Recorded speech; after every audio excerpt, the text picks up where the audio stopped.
Oh my god, hello! Welcome! Welcome to Friday Night Stream. This is a I feel like I've just been like, okay, I'm dropping like a couple of words in the first 5 seconds, and then I'm just going into it. Which feels unnatural, but also not. That's beside the point. Welcome to the continuation of the last week, which is about this girl's love visual novel. What is up? I mean, I'm playing a visual novel on stream for the first time. Second time.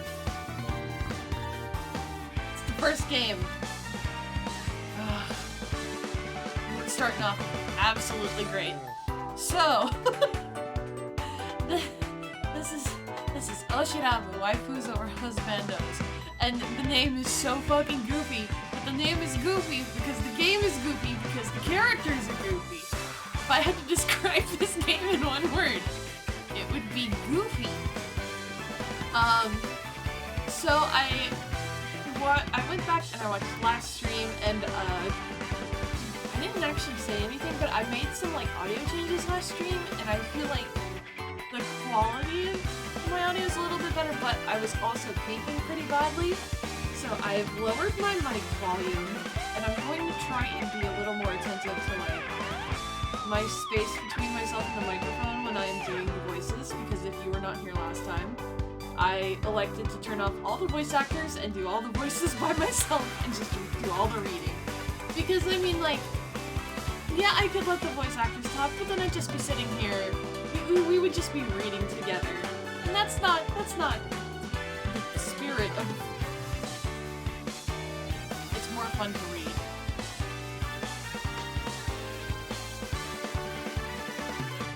Hey, good call out. I meant to do that earlier, and I forgot.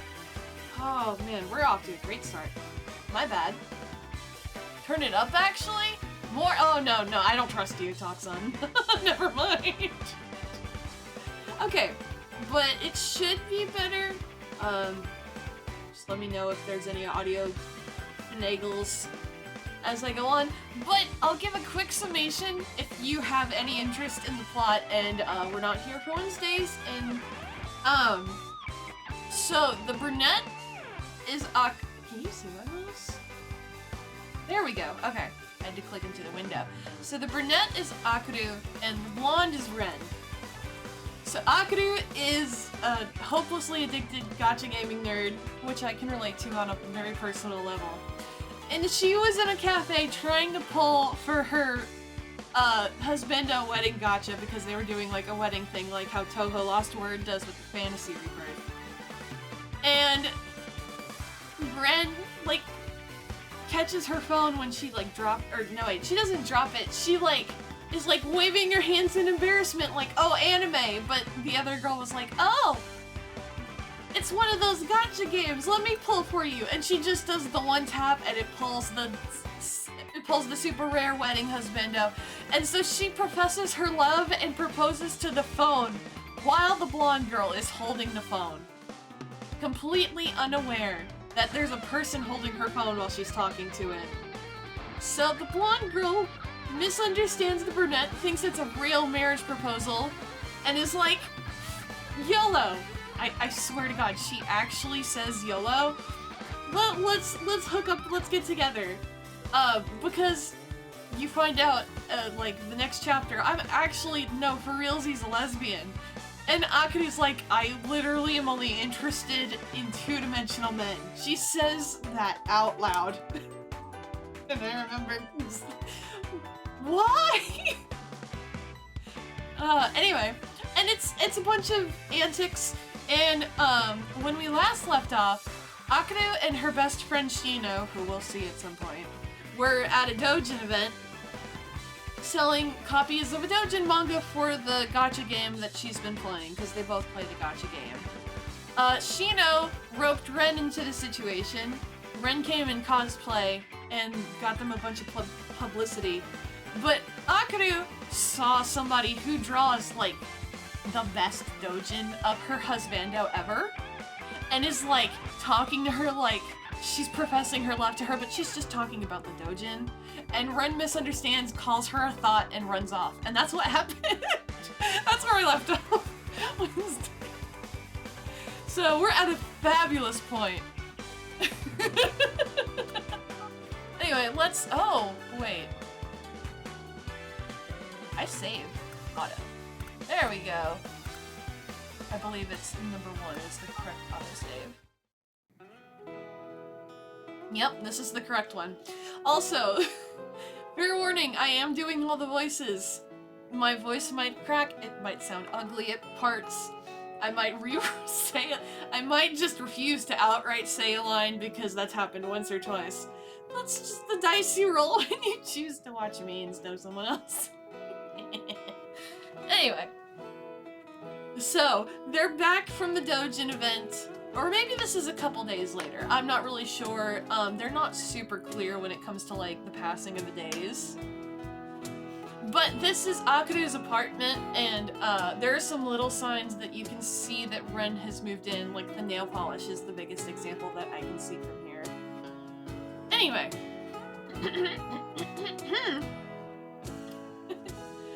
Ren had been acting weird lately. You've made your bed by watching me, but you can, like, leave if you want. Yeah! I mean, you can watch on your bed or on the sofa, whatever you're most comfortable. If you use a laptop or a PC, it all depends. Just, yeah. Ren had been acting weird lately. Huh, how do you cut the carrots again? What else? Bite-sized pieces. That was a terrible first line read. Woo! I was genuinely practicing voices beforehand, before this stream. And now my voice is like, oh, you're live? I'm going to just be so inconvenient.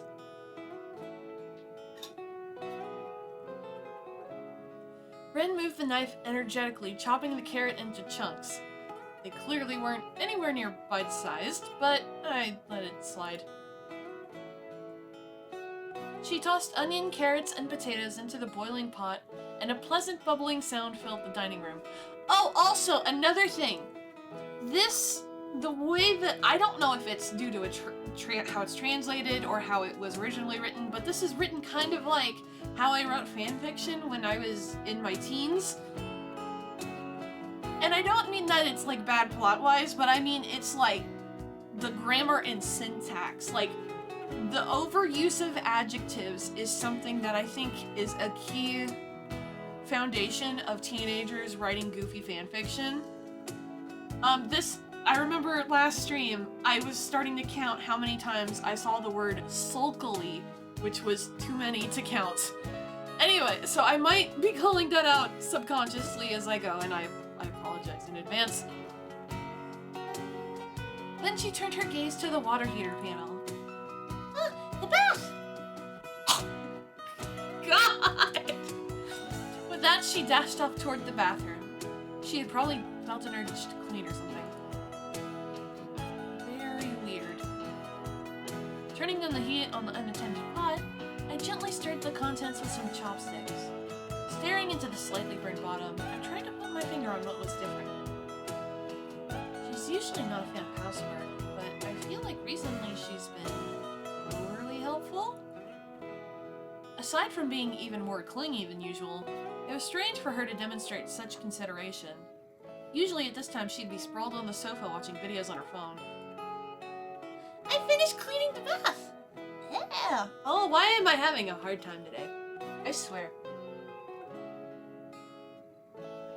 Hey, what are you doing? I told you, you're banned from the kitchen today! Ugh, the heat's gone down! I turned it down, but instead of saying that, I found myself voicing my thoughts. Hey, what's up? You're acting kind of weird.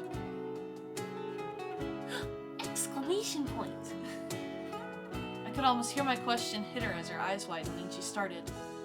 However, she shooed me over to the sofa with a smile like butter wouldn't melt. Oh, also, I'm reading the typos as is. Never mind that. You just sit there and play your game. Okay. If you say so. Without much else to do, I sat down on the sofa and opened up Kensho, but my mind was still elsewhere. When I went to the gacha screen, it displayed the remaining time for the limited event. Like, oh, we're back to this. Crap, I forgot about that. What's up? Gah! I'll get there eventually. Leaving the cooking chopsticks sticking out of the pot, Ren came over to me and peered down at the screen. When I looked toward her, she grinned, already knowing what was up.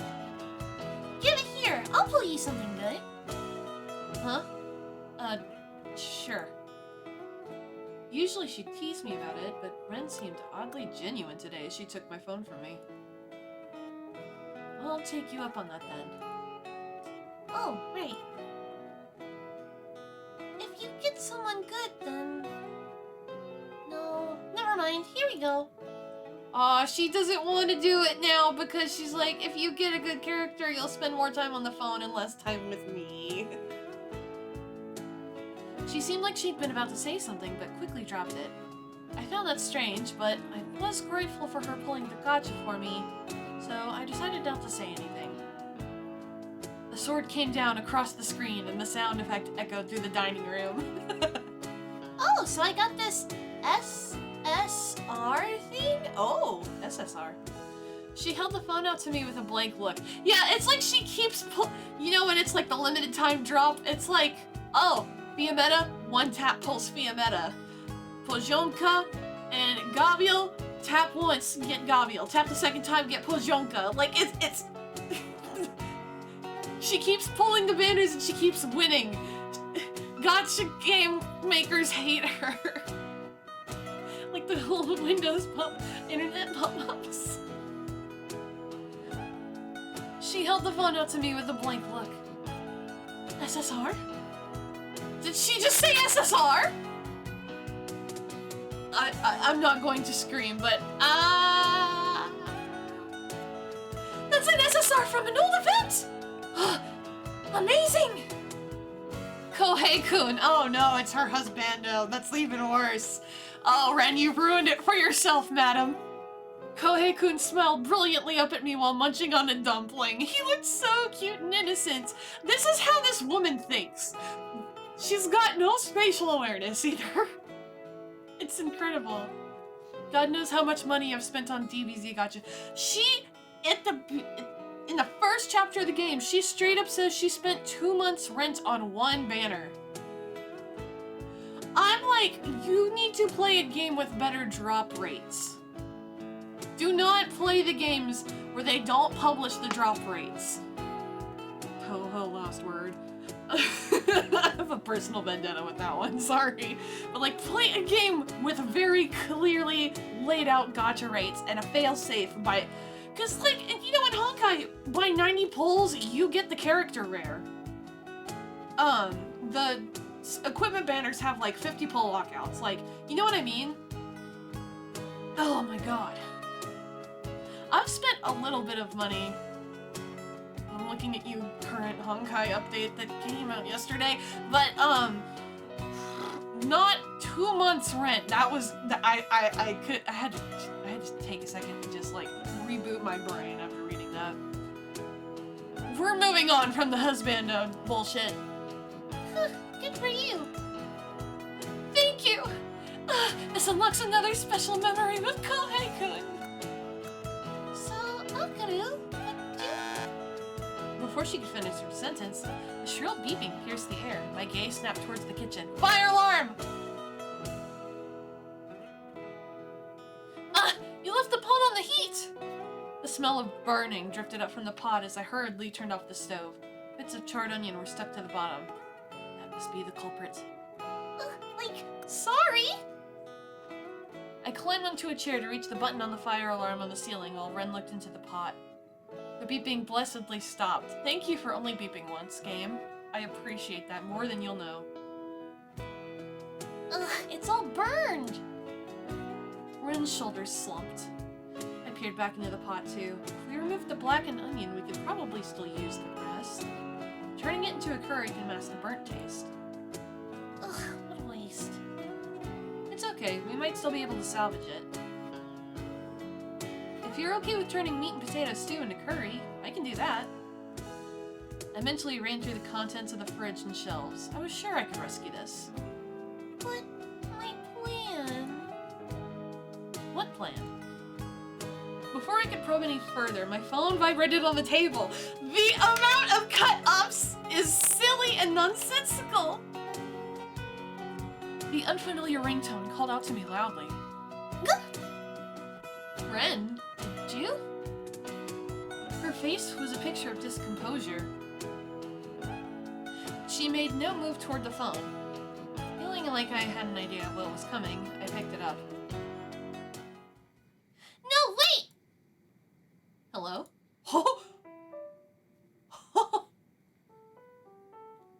Her name is Cowdy? Her name's not Ren? Who is this person? Who is this? Hello, is this Cowdy Furutachi? Cowdy? No, I'm afraid it's not. Oh, that's strange. This is the number listed in her contacts. May I ask who you are? The woman's confusion only added to my own list of questions. On top of that, Ren had been pulling a series of comical expressions throughout the conversation. I live with Ren Furutachi. Is there a problem? You live with her? Oh, I see, so you're her roommate. No, I just wanted to discuss Furutachi-san's grades. Her grades? Ren's shoulders jerked at the word. Sensing that she was about to make a run for it, I pinned her to the spot with a pointed glare. May I ask you to elaborate? The woman, who seemed to be Ren's tutor, explained the circumstances to me. After listening for a few minutes, I hung up the call. Akuru? So that's what this was all about. Ugh. That's a weird face to make with an ugh dialogue line. I stood in front of her to question her directly, but she guiltily avoided meeting my gaze. Ren, you understand what you should do next, right? Huh? What? You don't get it. I could practically see the question marks hovering over her head. She clearly didn't understand a word I was saying. I don't either! What are you talking about? I sighed. You really do suck at English, huh? According to her homeroom teacher, Ren was consistently failing her English tests. That was one thing, but apparently she'd also been caught trying to do her nails during remedial classes. I thought her nails were looking exceptionally fancy lately. You need to study. I can totally speak some English.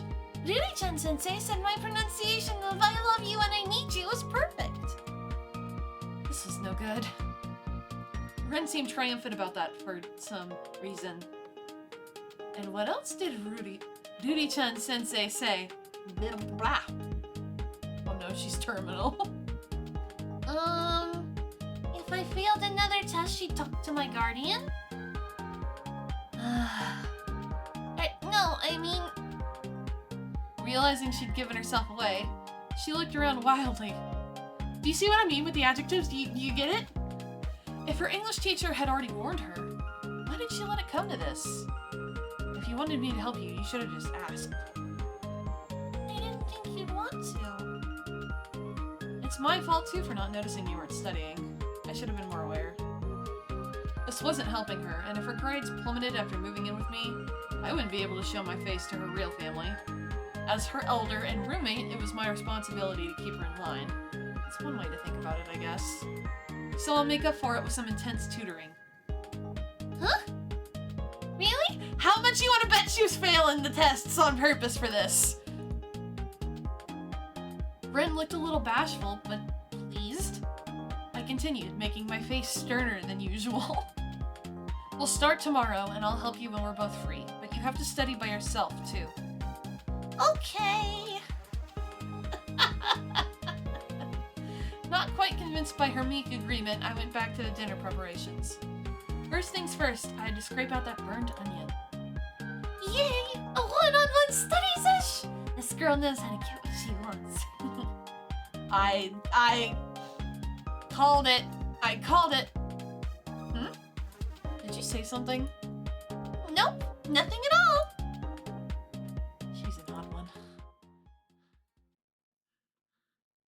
She's a character. She did play as like a fiddle. She's very good at that. Why isn't Akuru here? Textbooks and notepaper were scattered across the table. The words blurred before my eyes as I ran them over the page. Ew. I flopped forward. Akuru's working today. Oh! Oh, is this Ren's point of view? Oh no, I don't think I can do her voice for all the narration bits. But why are you here?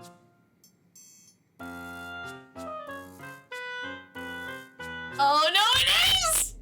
This woman was Akuru's childhood friend and the evil witch who encouraged her to chase those anime boys. In other words, my biggest obstacle. I couldn't believe she, of all people, was here. I can speak better English than Akuru anyway. Sheena flipped nonchalantly through a textbook. With those mannerisms and her thick glasses, she looked like a real honor student. Which made her words weirdly persuasive. There was this expat in one of the fandoms I used to be into, so Akuru and I studied like crazy to be able to speak with her. I didn't really get it, but it seemed like Akuru wasn't just good at cooking and cleaning. She was smart, too, despite appearances. And the Seme was the boss of this Chinese IT company, so I ended up learning Chinese, too. Man, I even went overseas to sell doujin at a local event. Shino goes places. Shino does some shit. Seme? What's that? You know, in VO. Hang on, Achan hasn't spoken about it? Shino narrowed her eyes at me. Her expression pissed me off, so I pouted. What's that supposed to mean? Huh? You actually don't know much about her, do you? Even though I was fully aware of that myself, her words clanged in my head. Well, she never tells me anything. I mean, what was I supposed to do? I didn't want to drive her away by pushing her to talk about stuff. And honestly, I got bored listening to people talk about stuff I didn't understand. You can tell. I suppose you haven't been telling the truth about yourself either, have you? Shino pushed the open textbook in front of me. My friend had doodled in the corner. A weird-looking rabbit, and beside it my name with a heart next to it. Ren-chan. Or should I call you Love-chan? Blech. What's it to you? The Japanese character for my name meant love, so that's what my dad had called me, but in English. I'd found it cute as a kid, but now I told everyone to call me Ren, the Japanese reading for the same character. Don't call me that. It's too bizarre. I got bullied so hard for it. Oh, but I think it's cute. I'm not doing it. Ugh. I hate you. Of all the people I didn't want to know, she was the top of the list. Now here she was saying my name, totally making fun of me. Oh, I know. How about I make the questions related to Achan? Huh? For example, like, translate. Tomorrow, Achan will go to the salon in Kinshicho in the English. What? She's going to the salon tomorrow? She has a day off? This was the first I was hearing of it. Well, she never told me her plans unless I asked. Actually, I'd never even asked what her favorite music or food was. That's what I said. Really? Okay, let's do it! This'll be way more fun!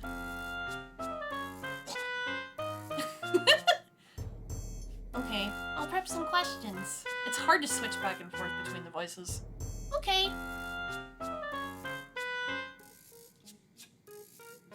I felt like I'd played right in Shino's hands, but I was happy to learn more about Akuru. I offered Shino my notebook, readjusted my grip on my favorite pen, and got down to business.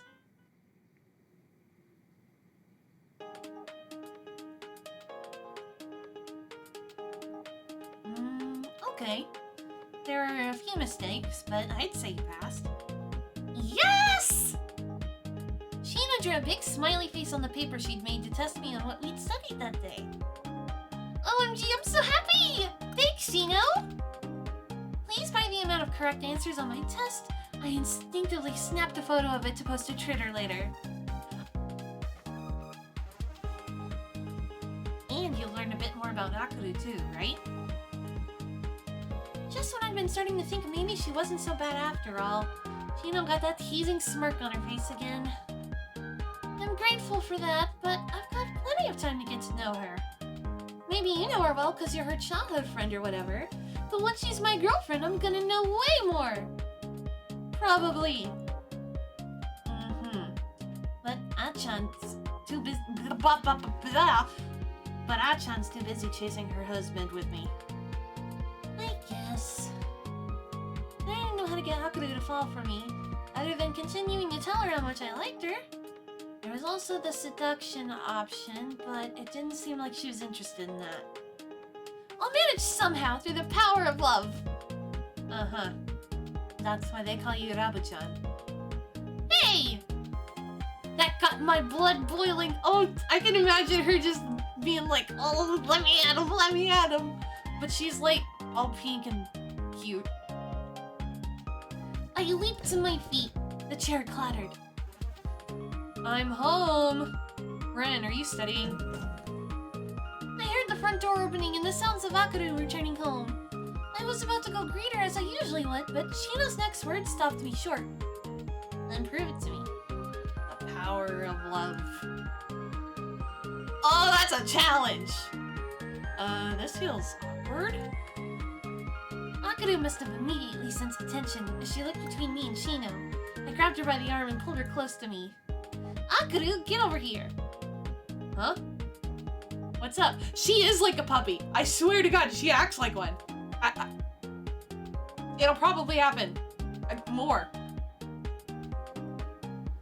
She looked down at me in surprise as I wrapped my arms around her slender waist. The cardigan draped around her shoulders smelled like outside. How's the studying? Completely nonplussed. She was always like this. I put my feelings on full display and she acted clueless.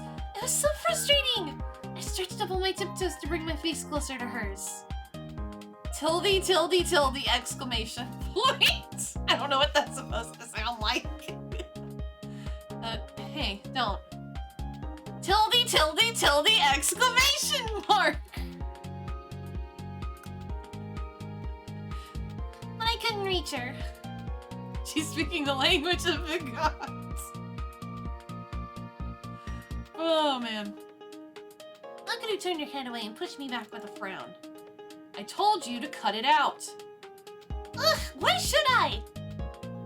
Girls had always been happy to be hugged by me. Yet here Akuru was, always carving me like I was some kind of creeper. Oh, does she play Minecraft? That was a joke. Akuru doesn't like getting all touchy-feely. Shino murmured softly. Rather than her usual teasing expression, she looked serious about this. For real? Oof.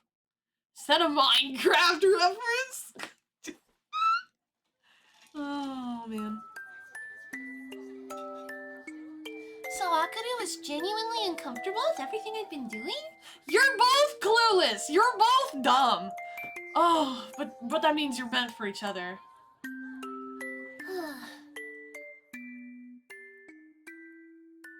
I told you to cut it out. Oh yes, flashback. Replaying Akuru's words from yesterday in my head, I felt awful. It was like her voice was still ringing in my ears. I guess Akuru really does think I'm a pain in the ass. I sighed heavily as I trudged along the road to school. This was just depressing. How can I get her to truly see me? Akuru was super cute. She denied herself, but come on, she was drop-dead gorgeous. But I was no uggo myself. Girl actually said uggo. Oh my god. It wouldn't be a visual novel if they were smart.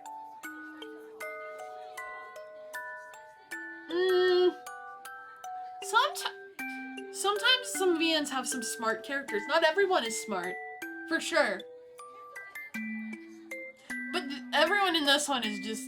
Well, to be fair, Sheena would be the smart one in this game.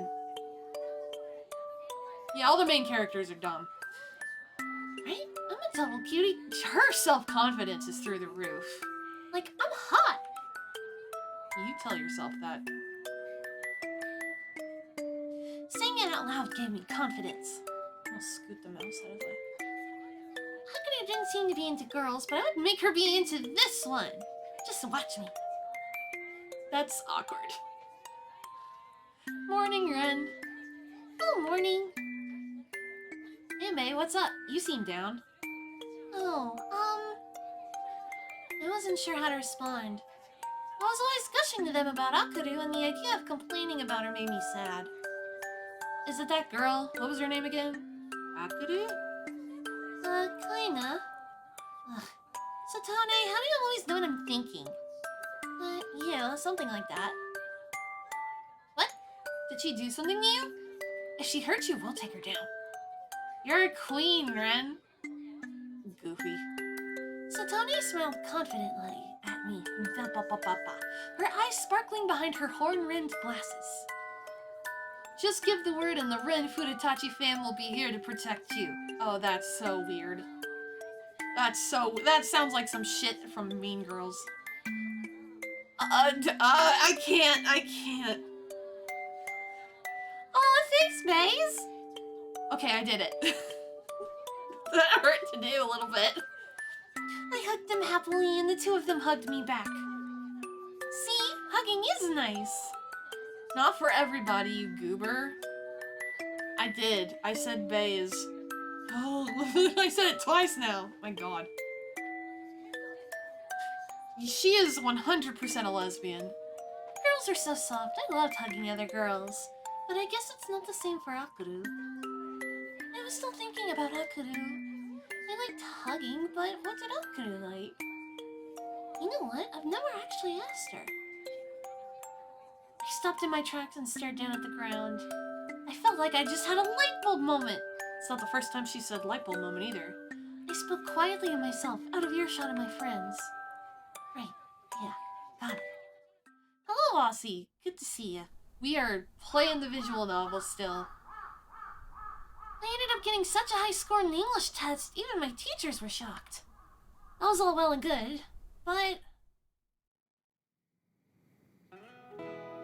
Are you sure you want to cook? This is supposed to be your celebration for acing the test.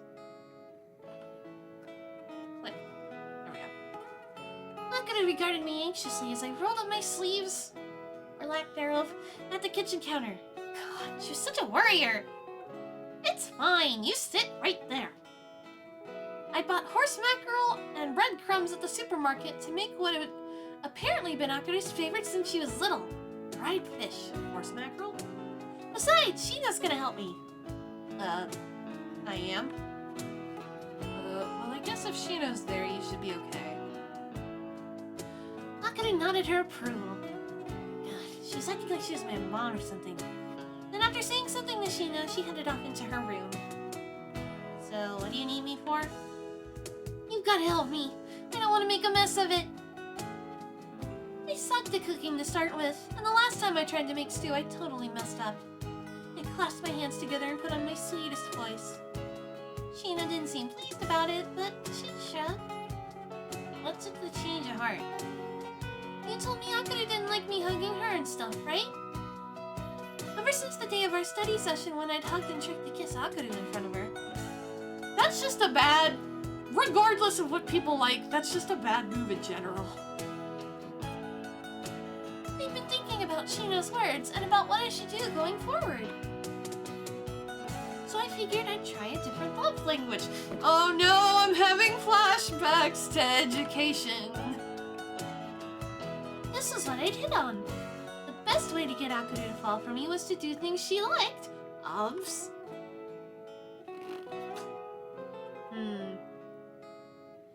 Sheena smiled to herself as she washed her hands.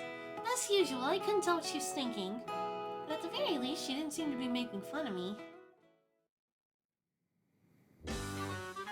Akuru, it's ready! The array of of dishes, fried fish, miso soup, rice, and salad, looked even more impressive than I'd hoped. Like, it was pretty good if I do say so myself. How is it? Almost as soon as she sat down at the table, Akari reached for the fish. A smile spread across her face at the first bite. It's good. Really? Yeah. Yay! Hey. I smiled as I watched Akari happily devouring my meal. They did say the way to the person's heart was through their stomach. This could actually work. Akari. What? Compliment her more. Don't be stupid. Come on. Ugh, come on. I'd rather not say. I'm embarrassed. What? What are you saying? It wasn't fair of them to suddenly start talking in English. Oh, they're just talking in English in front of her? That's kind of rude. She just smirked triumphantly at me. It's our little secret. What? Are you talking about that Kohei-kun guy again? More like we're talking about who she might stand next. She's registering one just so sad. I can't believe I would read standing in a visual novel. A very anime visual novel at that.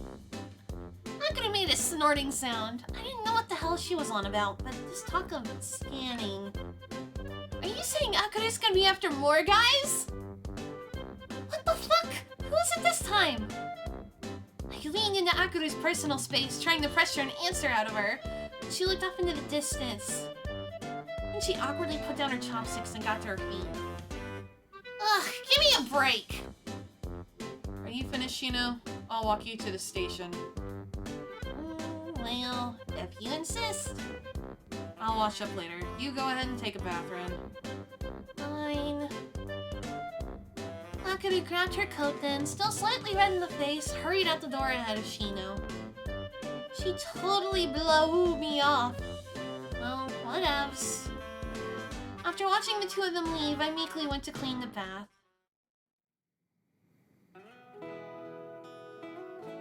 I was chilling on the sofa after cleaning the bath when I heard of the front door opening. I leaped up from the show I was watching and rushed to meet her. Welcome home! You're late! There's a bath ready! Huh? You didn't take one? Nope, I was waiting for you to get home. I see. I was about to go back into the living room to go back to my TV show, but Akaru called out from behind to stop me. Hang on a sec. What is it? It was already unusual enough for Akaru to initiate a conversation, but her next words were even more unexpected. I wanted to give you something. Oh! Huh? Akaru passed through the dining room and went into the bedroom. I waited on the sofa and she soon returned with a small package. You've been studying really hard, right? So it's a present for that. Akaru sat down beside me as I pulled the item out from its pale pink paper bag. Her expression was a little embarrassed and super cute. What? Oh my god, thank you so much! Can I open it? Sure. I didn't really know what's fashionable these days. She talks like she's an old codger. She's like in her mid-20s. But inside were two nail polishes, one a glittery pink and the other pearly white. The bottles were fancy, like perfume. Oh, OMG, this is so cute! Thanks! you're not allowed to use it during class, though. Okay. She remembered how much I loved doing my nails. I was so happy my chest felt tight. Oh, she's just hugging her. Akaru, thank you! I'm like so happy. She's like, you're actually squeezing the life out of me. I hugged her super tight, putting all my joy into it. Oh, it was kind of nice to hear those complaining noises from her again. Wait, complaining? doesn't like to get all touchy-feely. Oops! Get off of me. Ugh, I put my foot in it! By the time I realized it was already too late. And it was back to the drawing board with my strategy. Oh, you goofball child. Oh, there was an arrow! Point of views. Oh, thank goodness. I needed a break from doing all the narration in Ren voice. Oh. Oh, is this more Dojin stuff? Maybe. Weaving my way through the crowds of people, I hurriedly made my way home. The area in front of Kinshicho Station was always packed with office workers at this time, so instead I cut through the rundown pleasure district where the crowds were thinner. What is this? Yakuza 0? Hey girl, what's the rush? Which meant this was a common occurrence. I want to get home and read my latest purchases. Ignoring the promoter, or pickup artist, or whatever he was, I thought only of the contents of the bag clutched in my left hand. Inside that blue bag were the several newly released volumes of manga I picked up that day. The quality of paper in the books is so much better than the magazines. It's hard to deny the appeal of weekly updates, but if you want to properly savor your time with your husbando, you need the books! As I was thinking those thoughts, yet another guy tried to hit on me. Yo, hot stuff, you a model or what?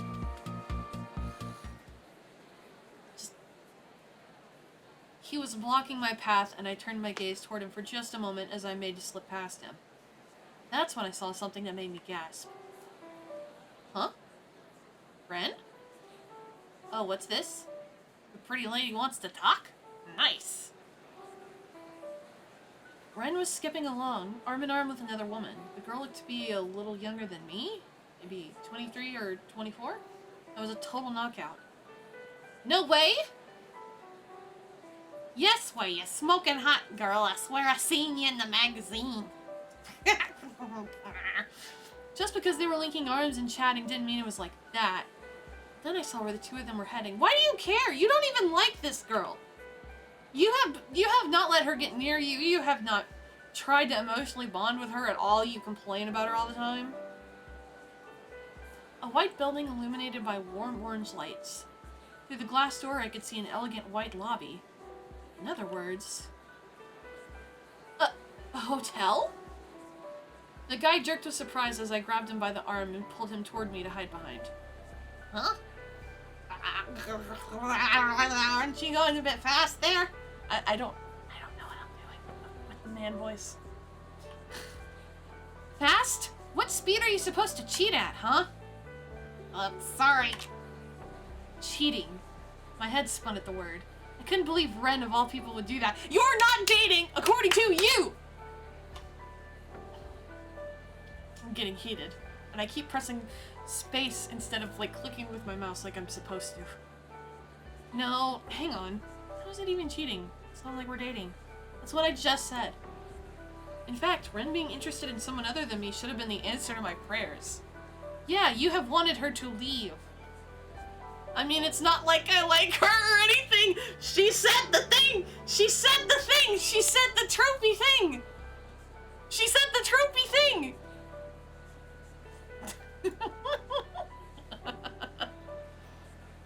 And yet, for some reason, I couldn't stand to watch her any longer.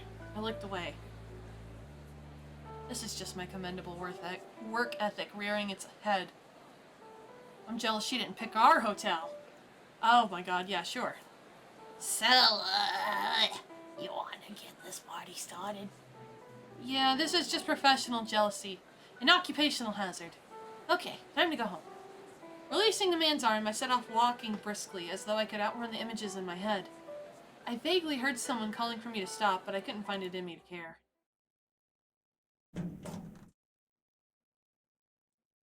A few hours after that, Ren arrived home much later than usual. She also seemed unusually refreshed and bouncy. Ugh, why is this guy so obsessed?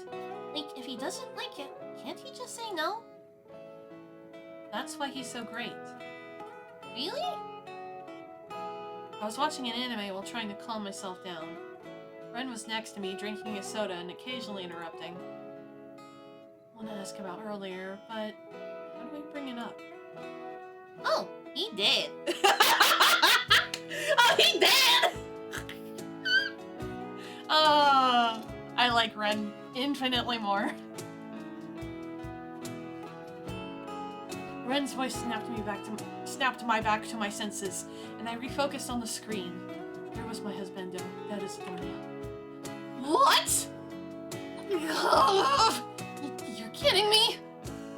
Whoa, Akaru! Are you crying? My husbando died. Again. Why do they always die? The show had already flipped over to a commercial. A woman excitedly shook a bottle of salad dressing like the world hadn't just lost one of its brightest stars. You're kind of creeping me out. But you're super cute when I cry. What do I do? It doesn't matter. My life is over. I wailed, tears running show my cheeks. Ren was clearly flustered as she comforted me, but at the same time, she seemed to be enjoying herself.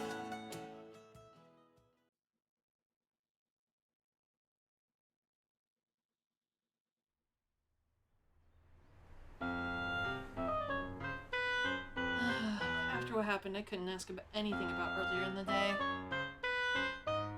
Morning would come, no matter the pain of the night before. I still had my job, and the world would still be turning tomorrow. It was almost cruel in its impartiality. I closed my eyes, the lids laden with a darker color than usual. My eyes still stemmed from crying. Huh? Akaru, did you do your makeup differently? Ren suddenly popped up in my face as I stooped down to leave the garbage out at the collection point. I had some bags to cover. You should use a highlighter then, not make your eyeshadow darker. She reached out to touch beneath my eye as she spoke, but I straightened up to avoid her hand, tucked my hair behind my ear with forced casualness. By the way, Ren, yesterday, I saw someone who looked just like you. Did we run into each other? Huh? What's this about? Is that a pickup line? Pickup? Obviously not. Had I given it away that I was spying on her yesterday? I rushed to make excuses, but Ren didn't seem to care at all. Instead, she clung to my arm with a smile. If I saw you, I'd obviously come say hi to you. Duh. I'd run away before she could spot me, but you couldn't say that. Anyway, notice anything? Huh? She leaned in closer, looking up at me with her big brown eyes. Her skin was smooth and gloss shone on her slightly pouty lips. I guess you wouldn't. Is she testing me? Was she trying to get me to prove she was cheating? I racked my brain for a response, but in the end settled for just heading to work. Just leaves and doesn't say anything. Tragedy. Absolute tragedy. The tap of my fingers on the keyboard echoed through the stillness. Are you writing fan fiction? I scrolled through the feed, running my eyes quickly over the text. Meetups. Events. Huh, guess her life isn't so different to an otaku's. I'd slipped out of bed, leaving Ren fast asleep, and come into the dining room to search for the other woman. What other woman? Not that I really care, I'm just concerned in case she's getting involved with someone who's bad news. Right, I'm just acting in her interests like a responsible adult should. Making excuses to myself, I continued searching the net. Ren had mentioned it was hard to meet other girls, so I should be able to pin down where she'd met this other woman. Oh, there's an official website for this event. Seems like some big IRL meetup? I'd been to such IRL meetups before and knew they were a good place to meet people if you were into that. I'd met plenty of people at them myself, although only fellow nerd friends, of course. Huh, there's even a promotional video. Thinking it was unusual for these events to have a video, I followed the link. Huh?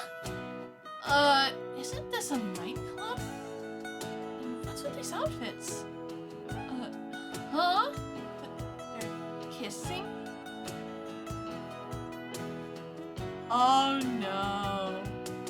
Oh no. I now have a theory for what we're gonna find out later, but I'm not gonna say it. I'm keeping it to myself.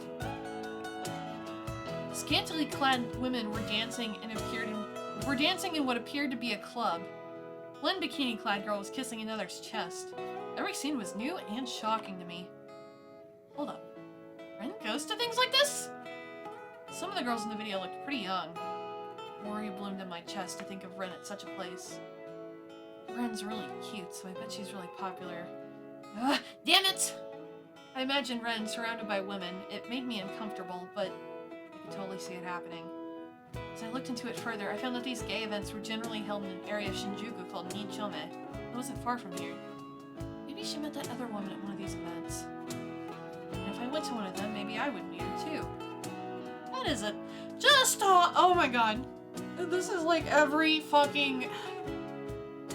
romance, like, tension plot in any media ever can be resolved if you just fucking talk to each other. Ugh. I closed my laptop, resolved to visit this gay district for myself.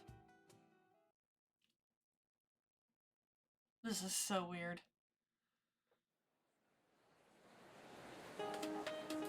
On my way home from work, at just before 7, I made my way through the plaza in front of Shinjuku Station's east exit and crossed over the main road. I was soon among the clubs and bars of downtown, but it didn't play the whole rest of that dialogue sentence. I was past the department store, somewhere around here. As I followed the direction of the map app, I started to see the signs I was looking for. I peered into one doorway that said women only, but the place didn't seem to be open yet. It's more normal than I was expecting. Sure, I'd seen several same-sex couples walking around, but other than that, the place didn't seem much different to any other downtown area. Having said that, most places were still closed. Guess I'm early. Well, I never really went out to bars or clubs. I had at least a vague idea of what life entailed. It was probably the same here. Oh, this is very relatable. For the time being, I decided to kill some time in a bookshop Shino had recommended to me. Apparently they specialized in gay books and magazines? Come to think of it, I wonder how Shino knew about it. Shino was even more into this stuff than me, so she must have come across it before. It only took me a few minutes to reach my destination, and I quickly stepped inside. Welcome. The white bearded man. That was a great voice. Greeted me cheerfully before returning to his work at the register. Looking around, I saw that the contents of the store were different to your average bookstore. I wonder if Ren buys stuff here. Oh, I can't imagine her reading romance. Sorry. No, I'm sorry. I must have become unsteady on my feet as I gazed at the shelves of manga with pretty women on the covers. I apologized to the customer I'd almost blundered into and busied myself by picking a book off the shelf. This is that Yuri genre, right? Well, this art is so cute. I stared at the delicate illustration of two girls kissing. I took in the cover and blurb, but still wasn't quite sure what to make of it, so I returned it to the shelf. As I did so, my eyes met those of the woman beside me.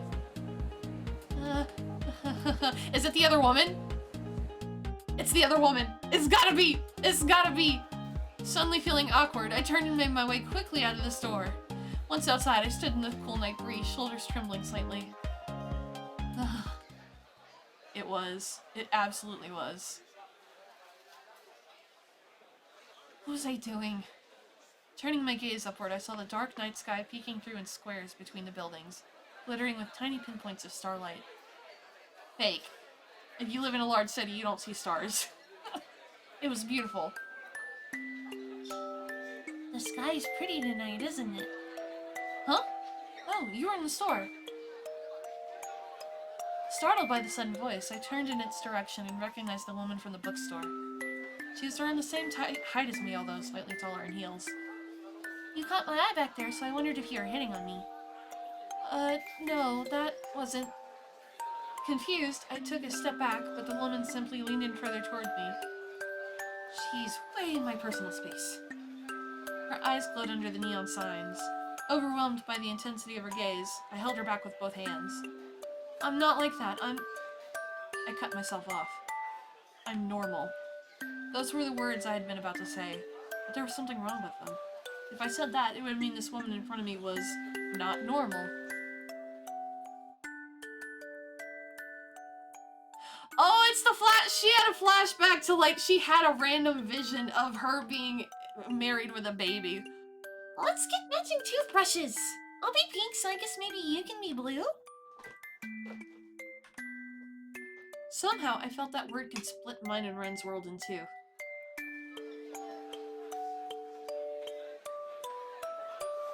I'm sorry, I was just in there for the books before. I see. Sorry for getting the wrong idea. The woman took a step back, smiling slightly. Her heels clacked loudly against the concrete. Do you have a girlfriend? Girlfriend? No, I don't. Just what? Just a noisy, lucky, stubborn roommate with a thing for me? That was all. Shame. I felt something in my chest ache as the woman put her finger to her lips. The gesture reminded me of Ren. I'm sorry, I should go. I flashed the woman a smile before taking my leave. I felt bad, but at that moment, I wanted nothing more to get home to where Ren was waiting for me. Watch her not be there. Right, I'll just ask Ren about that other woman. Usually I didn't let Ren know when I was on my way home. After all, it was my own home. But today I decided to send her a message. My throat is dying. It was only short. I'm on my way home. I'm back. Oh, welcome home! Ren came rushing up to me the moment I opened the front door. The smell of soy sauce followed her. Oh, did you cook? Yep, it's just simmering. Ren had been cooking more lately, but it was rare for her to do everything herself from scratch. Curious as to what it contained, I lifted the lid from the bubbling pot and peered inside. Chicken hot pot? A chicken leg on the bone was cooking in a soy sauce base. I'm like really trying to take care of my skin lately, and apparently chicken's good for it. She showed me her phone, which was open to a page on a recipe site with the title, "Make your skin glow with this low-calorie, collagen-rich chicken stew." You don't need to be worrying about this at your age.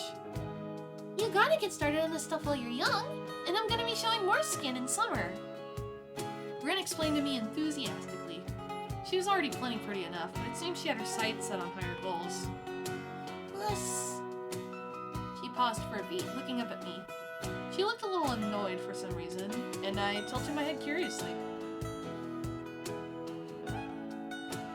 You have such nice skin! Oh, the little pouty face. I watch you sleep every day, and you're so pretty. Your skin is like so smooth. It's like you don't even have pores. Why the heck are you watching me sleep? Creepy. You'd get it if you saw yourself. You're like so cute and pretty. She was angrily shouting compliments at me, which was confusing. And for my part, I didn't know whether to be embarrassed or annoyed. Your skin's plenty nice as it is.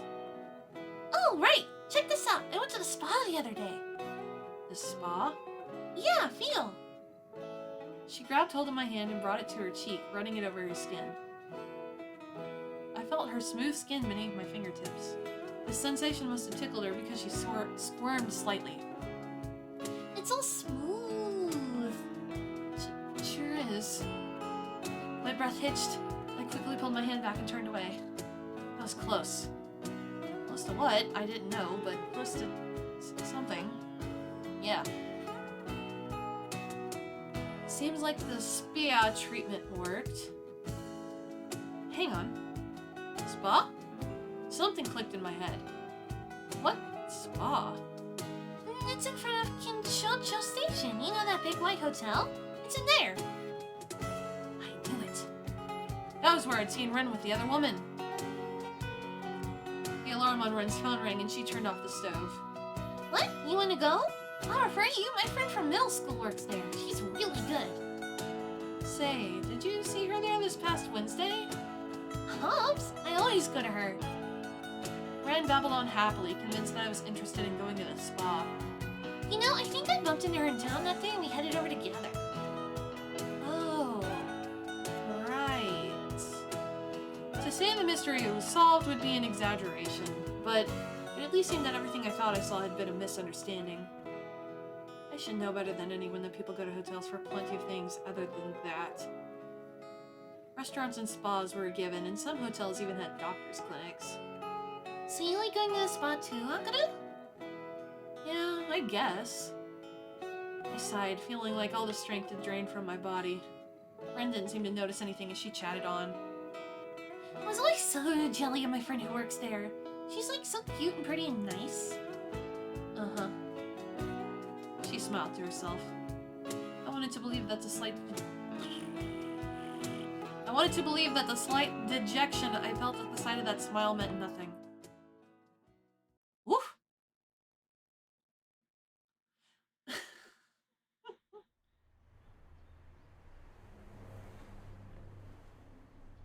About a month had passed since Ren moved in. I'd adjusted to her presence, and we now spent a lot of time together, not just in the house. In fact, it felt like she'd always been there. But that's kind of weird, isn't it? I didn't think I was overthinking it. I mean, we were just roommates. But they were roommates!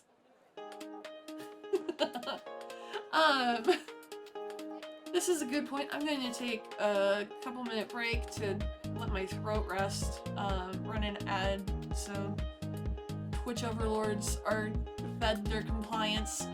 You know how it goes.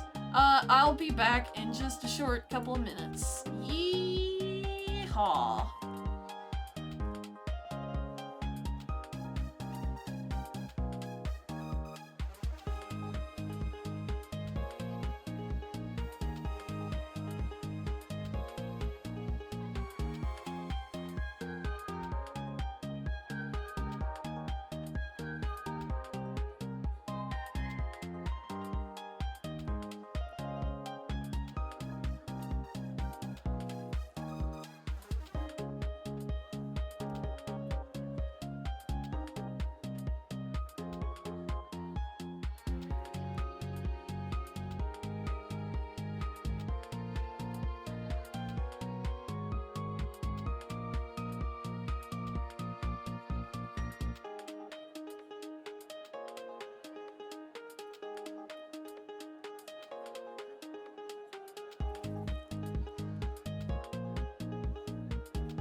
Welcome back. We are back, and we are coming right back into this nonsense.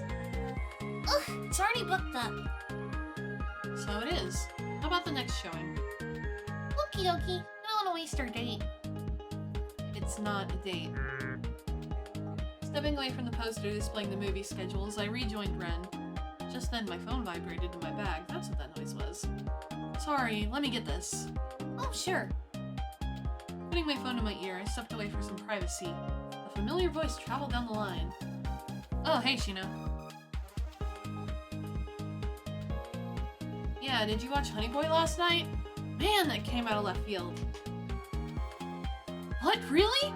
Thanks, the way that artist draws Kohei-kun is so good, it makes me fall in love with him all over again. Yeah, the event's first come first serve and I got a ticket. But when I stopped by Komi Darake... Is that a Mandarake reference? I found this amazing Miyasasa book I just knew you'd love. Hey, Akuru, are you done yet? Ren, who had been sitting on the bench messing around boredly on her phone, looked at me with impatience. I told you, you should go check out some stores. I responded, covering the mic so Shino couldn't hear. Ren just pounded even more sulkily. It's back. Sulkily is back, baby. We're on a date. I want to do a stop with you. It was hardly a date. We were just killing time before catching a movie. Even so, Ren seemed annoyed that I was on the phone to Shino. And you seem to be having so much more talking. Oh, And you seem to be having so much more fun talking to Shino. You, like, have a thing for her? what? As Ren fixed me with an accusing glare, I heard Shino laughing down the phone. No, Shino, ignore that. Knew it! Okay, fine. I'm hanging up. Annoyed by Ren's weird accusations, I apologized to Shino and ended the call. Once I was done, Ren regarded me with even more suspicion. That time when we went out for food together, you were totally leaving me out. We're always going places together. Are you sure you aren't dating? I've told you a million times. Shino's just a friend. Ever since their study session, Ren had some weird feud going on with Shino. I was constantly questioning our relationship at every turn, despite there being absolutely nothing like that between us. I mean, we did kiss as a joke when we were younger, but that was ages ago. You kissed her? You must have kissed your friends before too, right? I mean, she seemed like that kind of girl. Ugh! Rude! And I must have been on the mark because she clenched her teeth in annoyance. It's different when it's with someone you have feelings for. And I've told you I don't have feelings for Shino. I don't think she'd appreciate you saying this either. Then what are you? I told you! We're just friends! Just friends don't have long-ass phone condos like that and lie to each other constantly. Wasn't Ren always on the phone with her friends for hours on end? So, Shino's my otaku friend, which means we're like... comrades? We've made it through so many events together, cried over anime together, made BL doujin together. That's what we are. I didn't understand a word of that. You know what anime is, girl! Come on. That's because you're not like us. The words just slipped out, but I meant them. Ren wasn't like us in how she lived or how she interacted with her friends, which is why we probably weren't ever going to see eye to eye on this. Whatevs. She muttered. Well, why don't you go off with Sheena then? Right. It'd hardly been a suggestion, she was just grumbling. But somehow, it made perfect sense. I suddenly felt like I needed a break, an adventure, as in her own words, a vacay. Maybe that's a good idea. Huh? It's a long weekend next week, and there's this pilgrimage I've been wanting to do. A what now? I'll see if Sheena's free. Hey, wait a sec! Ignoring Ren's protest, I pulled out my phone. Now that I made the decision, I was already starting to get excited. This was the perfect opportunity to take the Kensho pilgrimage. Oh my god, girlfriend. Hakaru! You said you'd take me to Disneyland! I never said that! I let Ren's extremely made-up complaints go in one ear and out the other, as listened to the familiar dial tone, waiting for Shino to pick up. Love these typos.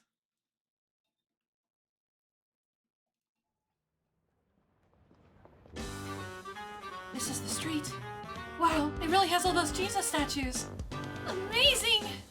This is where Kohei-kun left his dumpling as an offering. The characters feel so much more real when you're at their holy spots. Sheena was using her SLR camera to snap shots of everything. She mostly did photography at live events, but today she was gathering reference materials. Well, why'd you suddenly want to come here? It's from the old SSRs, not the new illustrations. I just figured, why not?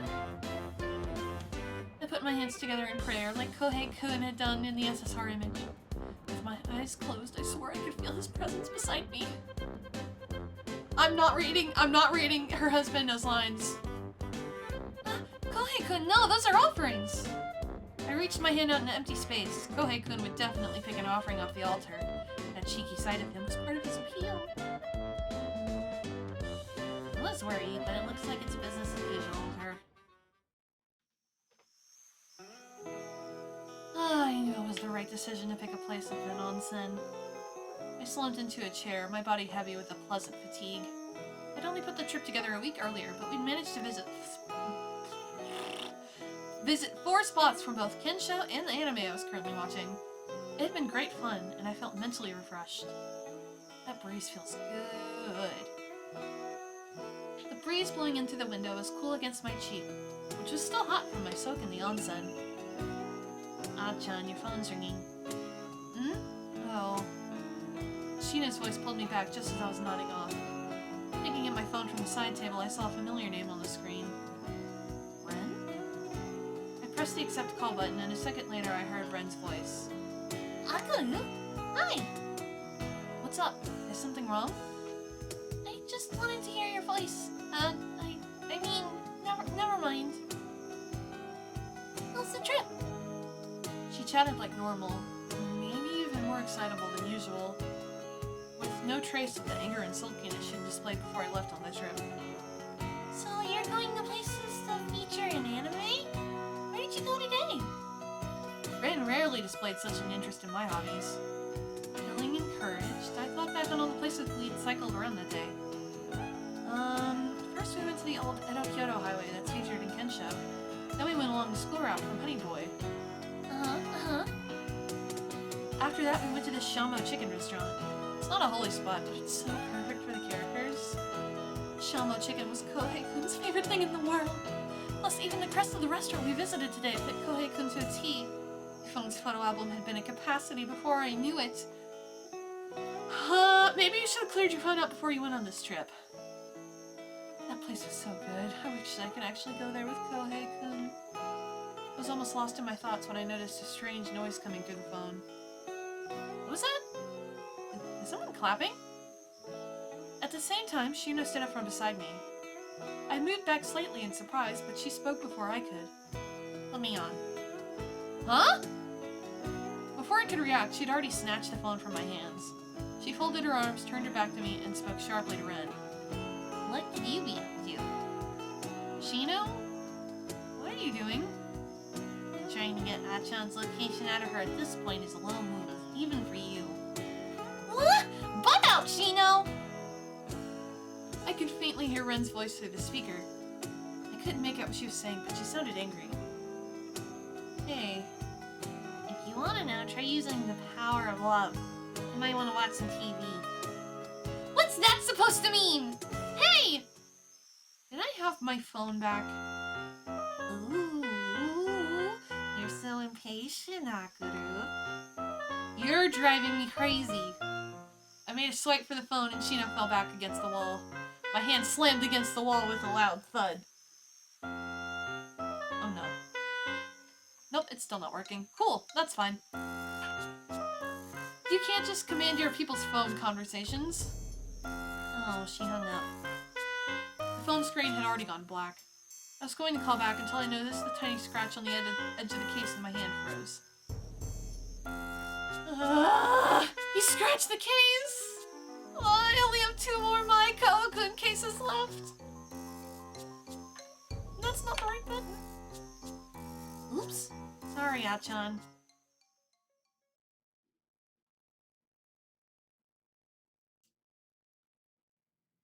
Wonder if we'll ever get Shino POV. The 2-day trip flew by. In the afternoon of the second day, we arrived at a cafe. There was a stop on our snack/holy spot pilgrimage. Whoa, amazing! Even the menu's the same. You know,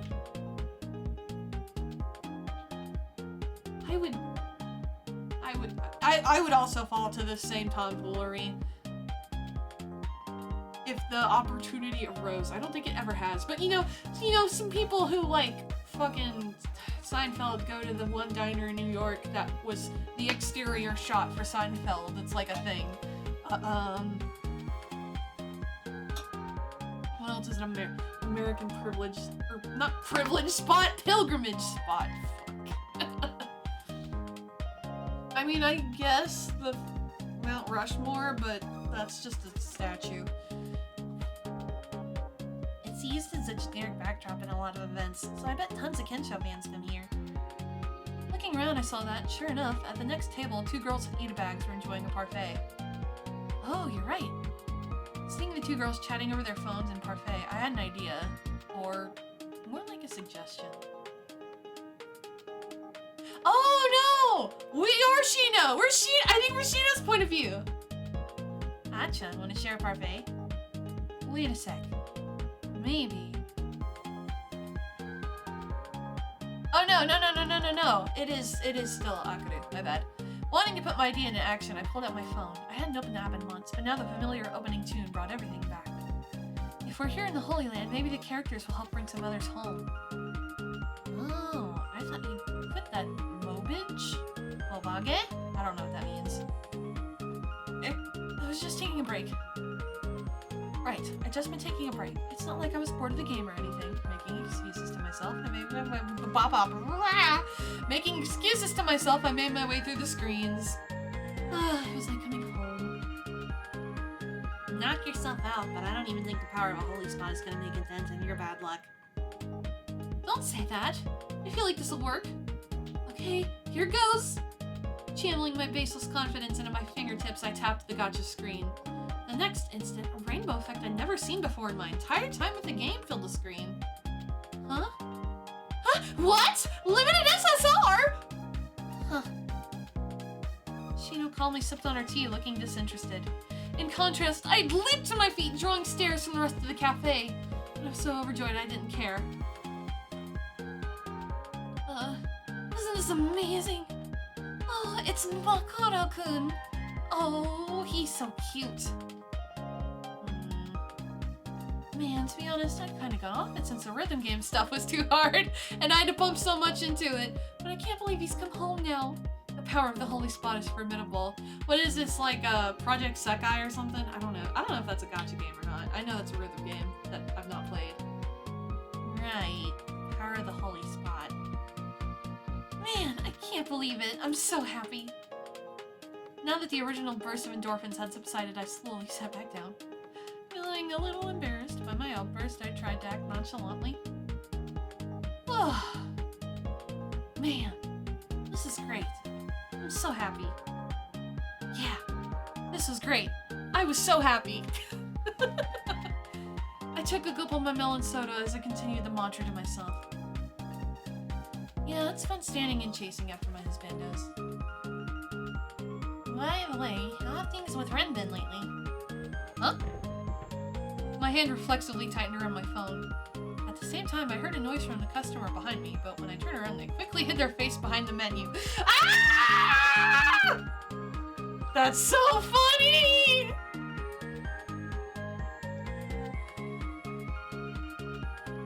I was wondering why the sudden desire for a trip. Did something happen between you two? The reality I'd been trying to avoid was suddenly shoved into my face. I know what I was doing from the start, which is exactly why I didn't want to go there. I guess you could say that. Sorry, I got a frog in my throat just all of a sudden. Woo! That was something. Okay. I trailed off. When you go home after this trip, it'll just be you and her again. If you want to talk about it, there's no time like the present. You really do pick up on every little thing. It comes from being a conspiracy nut.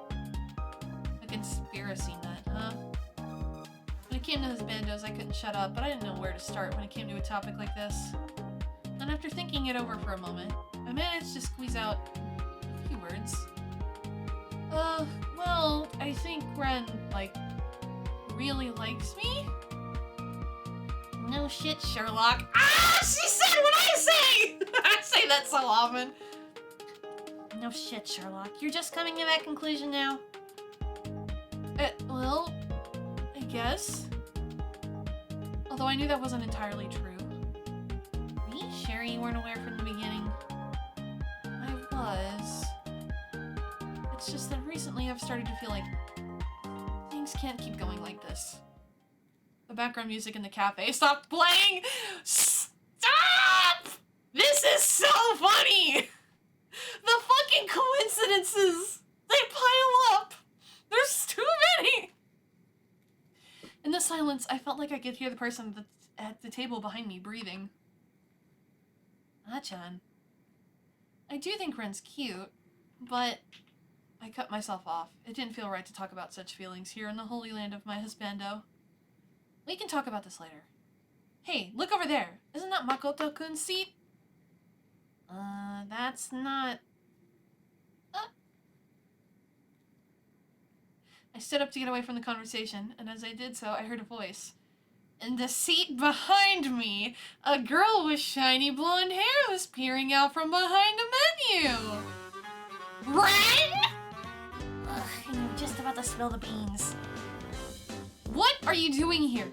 How did you even know where I was? I never told you! Through the power of love, Hobbs. Love? What the hell? Before I could ask her what that was supposed to mean, Shino interjected. Can you be more specific? You said to watch TV, so I checked what we had recorded at home. I watched all the anime Akuru had saved and then did some searching. Huh? You said that to her? I did recall Shino saying something in a meaningful tone when she'd taken the phone from me. It seemed Ren had taken that hint and run with it all the way here. So you heard us flirting yesterday and came rushing over. Well, you were talking about, Like being impatient and not being able to wait and stuff. You're being totally lewd. Lewd? What are you talking about? He did go hard on her yesterday. What the hell? No, we were just having a little argument. It seemed Ren had come all the way here based on a misunderstanding, which had caused her to become suspicious of my relationship with Shino. So I got the wrong idea? Isn't that obvious? Ren's face flushed scarlet. She put a hand to her hot cheek and looked away peevishly. Ugh, I literally became an anime nerd for this. That's great, now you know more about Achan. Ugh, the more I looked into that guy she like stands or whatever, the more depressed I got. I'm nothing like him! That must have been rough. Ugh, you're just the worst! Ren and Shino glared at one another like I wasn't even there. It really felt like they were fighting over it, and I felt incredibly uncomfortable between them. Oh, is that why I pulled that SSR back then? I sighed deeply at the realization. The background music had come back on, playing the theme tune of a famous sports movie? I lightly stepped on the accelerator as we rented the curve, leaning into the motion. You should nap too, Shino. Achan. Scenery flew by outside the windows, and the purr of the engine reverberated through the car. A fading sunlight shone into the glass like a kaleidoscope. Another kaleidoscope metaphor. Simile. Whatever. In the rearview mirror, I could see Ren in the back seat, fast asleep and dreaming peacefully. You want to continue our conversation from earlier? Do you have to? Since the sun had set, the lights from the cars lit up the highway even brighter than in the daytime.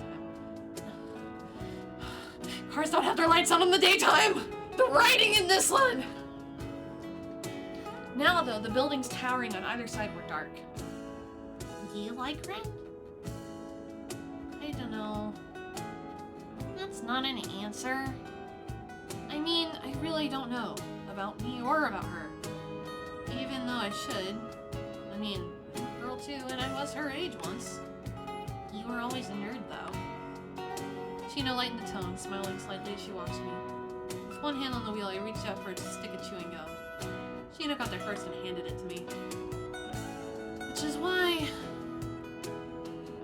I really don't know how I feel. But you wanna know? I almost swallowed my gum. As I chewed hard on it to distract myself, the taste of mint made its way up my nose. We both live on the same planet. I do at least want to understand where she's coming from. Saying those words out loud for the first time, I felt them sink into my heart like a stone in a lake. Shino smiled kindly at me. Right. Right. Yes, all this time, all I'd wanted was to understand Ren's feelings. Okay. Oh, POV switch! Oh boy.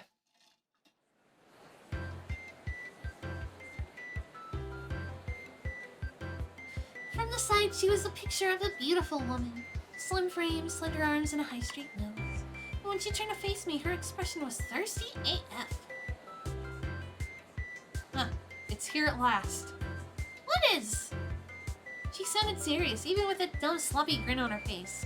She looked like seriously ratchet. Is that a term used in foreign language speaking countries? I thought that was a pretty, like, American term, but I could be wrong. The Kensho collaboration. I mean, you probably wouldn't understand, but this is truly miraculous news. Well, you seem really happy about it. I feel like I've been waiting for this my whole life. Hang on, is it that obvious? Akaru hid her face with her hands like she'd been completely unaware she was practically radiating joy from her whole body. You've been grinning like crazy. Well, I'm just so happy. OMG, she was so cute when she got embarrassed. But it kind of pissed me off that it was some guy called Kohei-kun who put that expression on her face. But it's really reassuring to have you here with me, Ren. Thanks. Apparently some karaoke place had offered original drinks based on her favorite game. And so she'd invited me to come. I mean, that was great and everything, but... You just need to get your character's coaster, right? Seems like it'll be easier than gacha. No, gacha's actually easier. With these collabs, you get a coaster with each order, which means you gotta get through all that food and drink.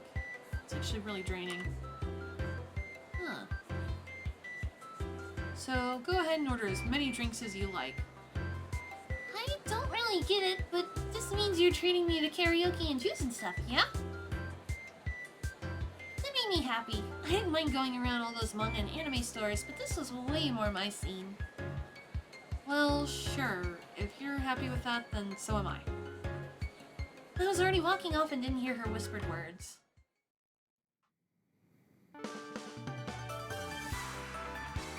She's singing the theme song.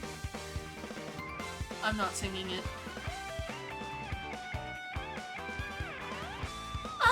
It's Kohei-kun! She's checking her gacha game while the other girl is fucking singing. That's so... I don't know. I've never been to a public karaoke place in my entire life. So I don't know. Is that rude? Is it rude if you check your phone while someone else is singing in a karaoke booth? I don't actually know. Cat ears! I saw the sample, but it's even cuter than I thought! Cute, yet somehow still manly. How the hell does he do that? Hey, you're totally not listening! I was the only one who'd been singing.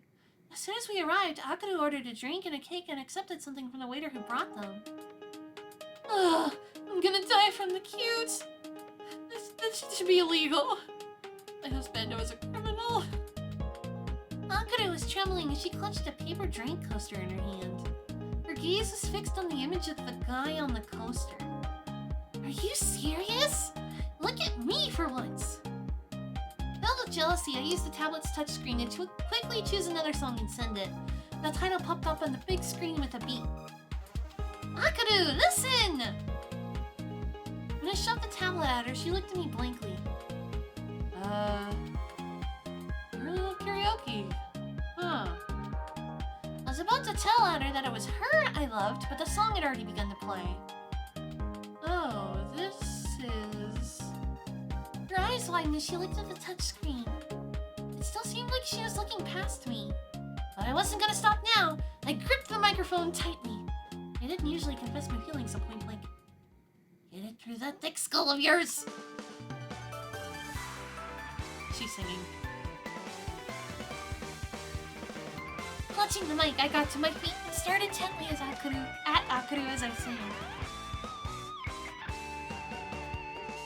Is this... Has she finally taken the hint? No, I guarantee you she has not!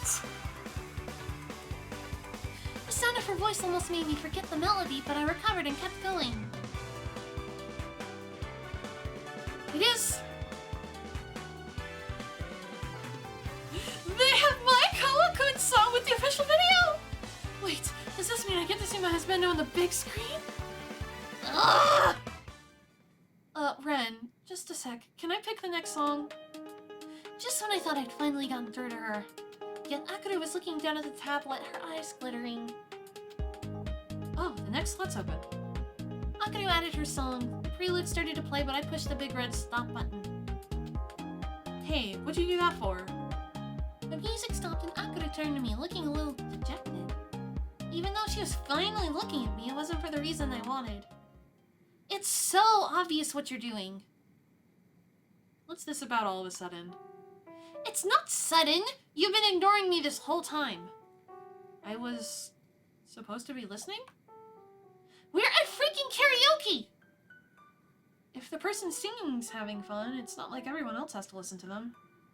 Besides, I told you I was here for the collab. I guess. I knew that I was here as her lucky charm so she could get the item she wanted. But recently I've started to feel like that isn't her only goal. She was kind to me, even if she was awkward about it. She was so cool, but sometimes she'd give me this shockingly adorable smile. That was the Akuru eye. I love you so much, and yet... Is she singing again? I caught hold of her shoulder and stooped down. My eyes were screwed so tightly shut they hurt. I didn't know how to bring my lips to hers. Then, unlike the soft sensation I'd been imagining, I felt something hard and bony press up against my face elbow. Akuru had blocked my mouth with her wrist, and was looking at me with a conflicted expression. There was no trace of laughter in her usually kind eyes. I knew it then. I'd ruined everything. Suddenly terrified, I thrust her away from me. My eyes stung, whether with heat or cold I couldn't tell. Akuru! I hate you! Ren! With that, I dashed out of the karaoke booth. She should leave! She should just leave! This woman is using her for her fucking gambling addiction. I thought I heard a voice calling to me from far off, but I knew it was probably just my imagination.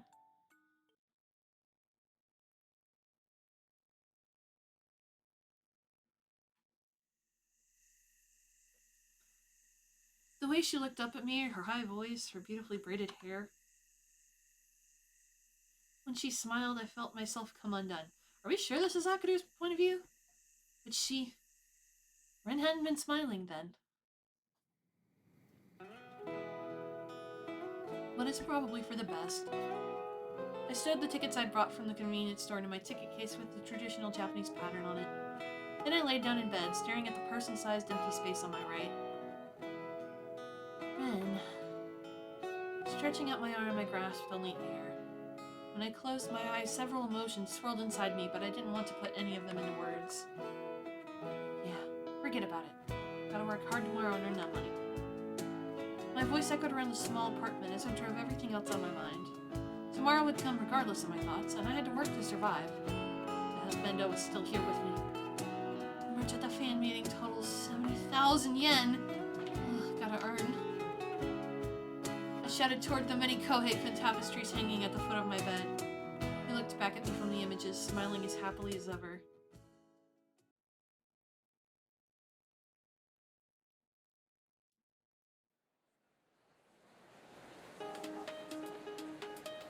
I see it. Over there. Following Shino's gaze, I saw a brightly lit building up ahead. A bunch of girls were already gathered around it. There's already a lot of people here.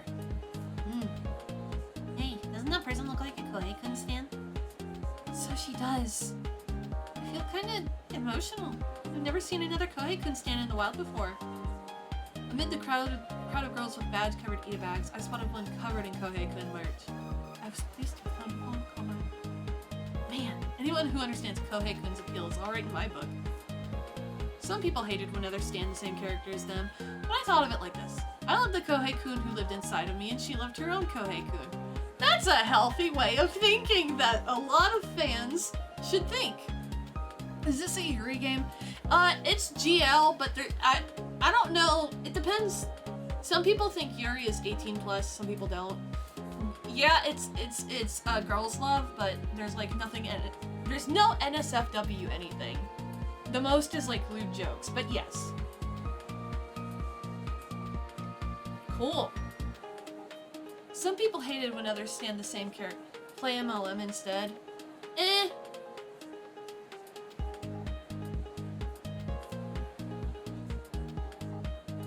They existed in different worlds. Oh fuck, I keep hitting the wrong button. I gotta stop that. Be good to your Kohei-kun. I murmured to myself, staring at my fellow Kohei-kun stand. I thought maybe she gave me an odd look, but it was probably just my imagination. Hello, Tap Titans. Good to see you again. Ah-chan, you're voicing your thoughts out loud. Oops! You said you went to the collab event. Didn't you see any other Kohei-kun stands there? Huh? The karaoke collab thing. I thought you went. No, we were in individual booths. And I stopped. In my head, I heard her voice from back then. Flashback, flashback, flashback, flashback, flashback. Got your tickets? Yeah. Oh, right, I didn't give you yours yet. 1 sec. I hurriedly unfastened my bag. No, I mean you scored 2 tickets, right? Yeah? Sheena cut me off before I found the ticket, smiling slightly. Wasn't that thanks to Ren? Are you sure it's okay to come without her? Well, she hasn't come home. I was playing a game and now looking at the game's achievements. I looked at achievements for the first time in several years playing Power Wash Simulator of all games. Because that one has... Some of them are goofy, some of them are annoying, but some of them are fun, like trying to get a soccer ball of a Stegosaurus slide. That was fun. I hadn't seen Red at all since that day last week. I'd thought about calling her several times, but somehow hadn't been able to bring myself to do it. Besides, she might like me, but that doesn't mean she likes my husbando. I pulled out the 2 tickets. She says husbando every single time. Forcing a smile on my face, I handed one to Sheena. Our values never aligned anyway. She wouldn't have a good time even if I did invite her. These events are for us otaku. A part of me was relieved when Sheena accepted the ticket from me. Yeah, I'm not buying it. Leave me alone. I shot back with a little sigh. Honestly, Sheena was way too receptive.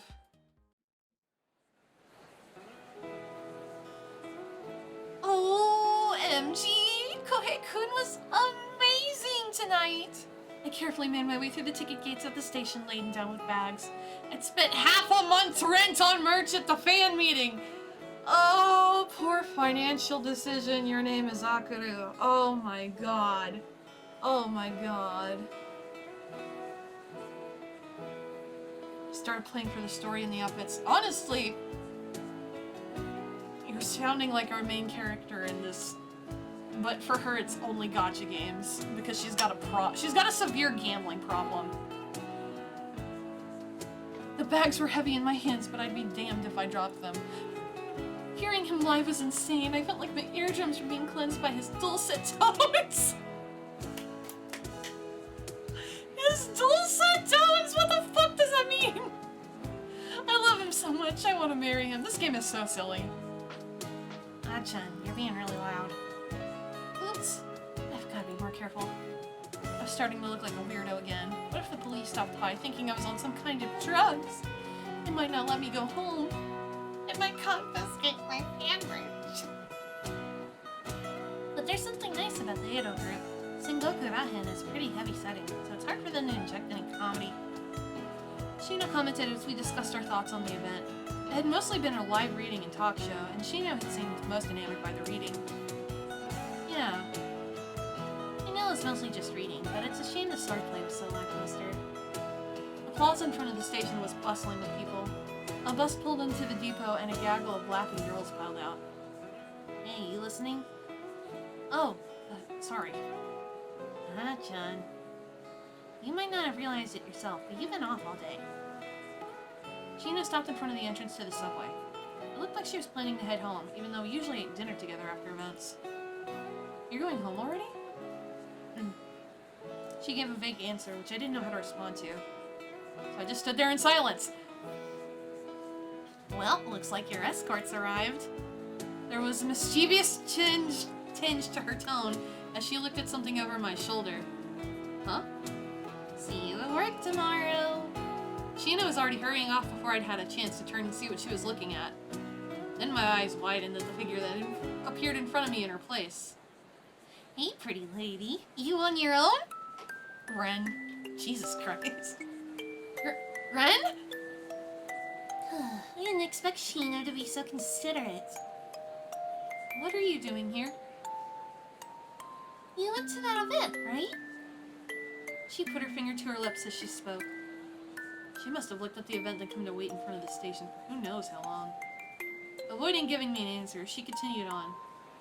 Sorry, Akudu. I missed you. Friend? People hurried to and fro past us like we were invisible. That's how it works in large places with a lot of people. Population, that's the word I was thinking of. The whine of an ambulance on the big road cut through the drone for a moment, but quickly faded into silence. Into the distance, whatever. It's not safe for you to hang around places like this.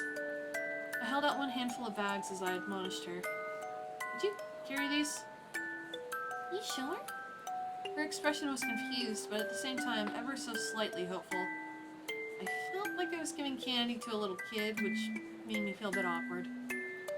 They're pretty heavy. You and Crazy buying stuff again. She teased me as she accepted the bags from me and set off walking. Her destination was the same as mine. My apartment, a short walk from Kinshicho. Is it just me? Or is her hair a little longer? When we got onto the escalator at the end of the pedestrian bridge, I found her nape at my eye level. A pink ribbon fluttered in the night sky, standing out conspicuously amid the lights of the town. Are you growing your hair? I guess. She played with her bangs, eyes narrowed bashfully. Before I even knew what I was doing, I'd reached my own hand out to brush them away. Oh no, the subconscious movements are taking a hold of her. I mean, doesn't it get in the way? Ah! She stared at me, her eyes reflecting the white lights illuminating the billboards around the station. This girl really does like me. Her white eyes and flushed cheeks told me as much.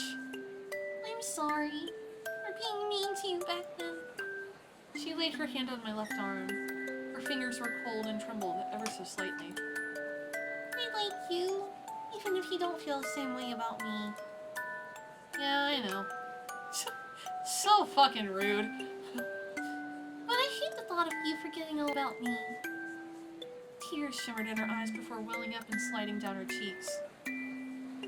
Ren? She probably had no idea. No idea how I'd spent this last week. No idea what Shino had said to me. No idea just how important she had become to me. Oh no! But I was scared that if I told her, things would change between us.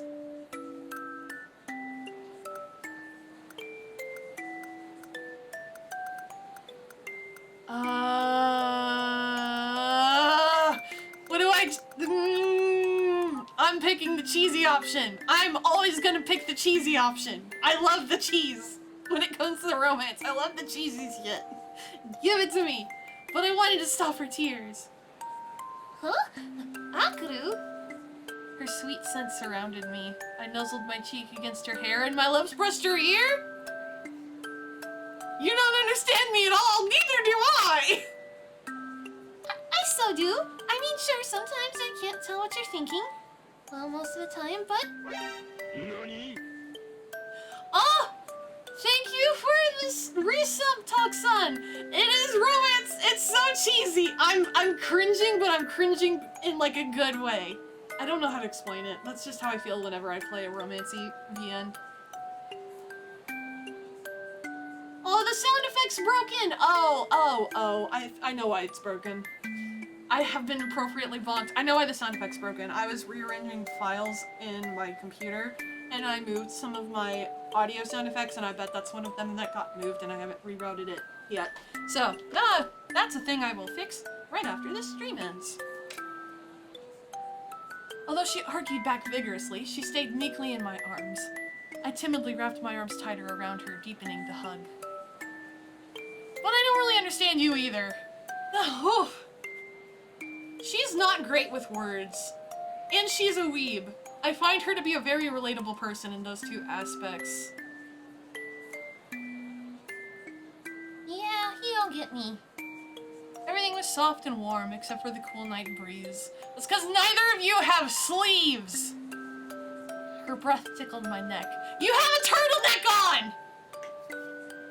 I'm going insane. You suddenly said you wanted to marry me and barged into my home. Even though I was always chasing my husbando, you still desperately pursued me. You were like an alien invader, Oh. You're the one who proposed to me, and you kept chasing after some 2D game character even though you had this cutie after you. She buried her face in my shoulder. But I love you, Akuru. Her body was hot in my arms, and I could hear a loudly thudding heartbeat, although I wasn't sure which of us it belonged to. And I think what I was feeling wasn't the same as...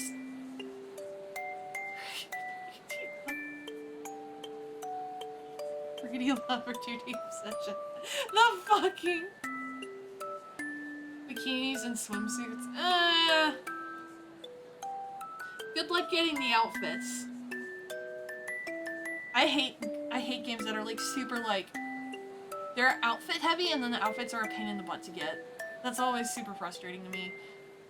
Oh god, everything just relates back to how much I don't like Toho Lost Word. Oh my god. Okay, but I didn't yet have a name for that emotion.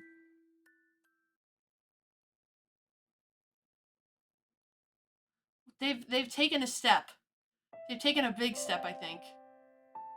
I opened my eyes to a bright morning. Sunlight streamed in through the window in narrow rays, bathing the figure before me in light. It danced across her golden hair and milky white skin. Oh my god, it's the same descriptors! Her deep brown eyes glimmered with reflected light. She's beautiful. I never imagined a day would come when I'd be thinking about a girl almost half?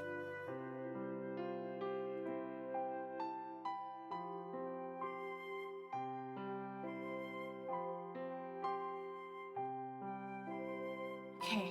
Well, at least she's an adult. At least she's an adult. But this girl was truly beautiful. My cat nearly made my laptop download a gigabyte game.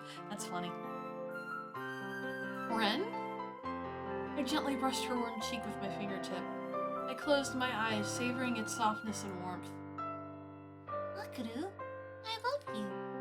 Her voice found its way to my ears as sleep tugged me back down again. There was something sad about it, yet at the same time, it was the gentlest sound I'd ever heard. I put my hand on the back of the sofa and looked around. The sofa and table were where they had been the night before. The only thing missing was Ren's familiar presence. I have a bad feeling about this. It's like that irritating, unresolved feeling you got when a new recruit quit before they even got used to the job. Or when someone who'd always had a crush on you moved away. She wouldn't have. Sitting down on the sofa, I replayed yesterday's events in my head. It was like I could still feel her warmth in my arms. I ran a hand through my hair to try and dispel those thoughts. However, Ren didn't come back in the following 2 weeks. Whoa. Ren. Clutching my phone, I said her name aloud. My frustration only intensified as each message I sent went without response. Oh no, did I make a mistake? Did I click the wrong thing? Am I gonna get a bad end?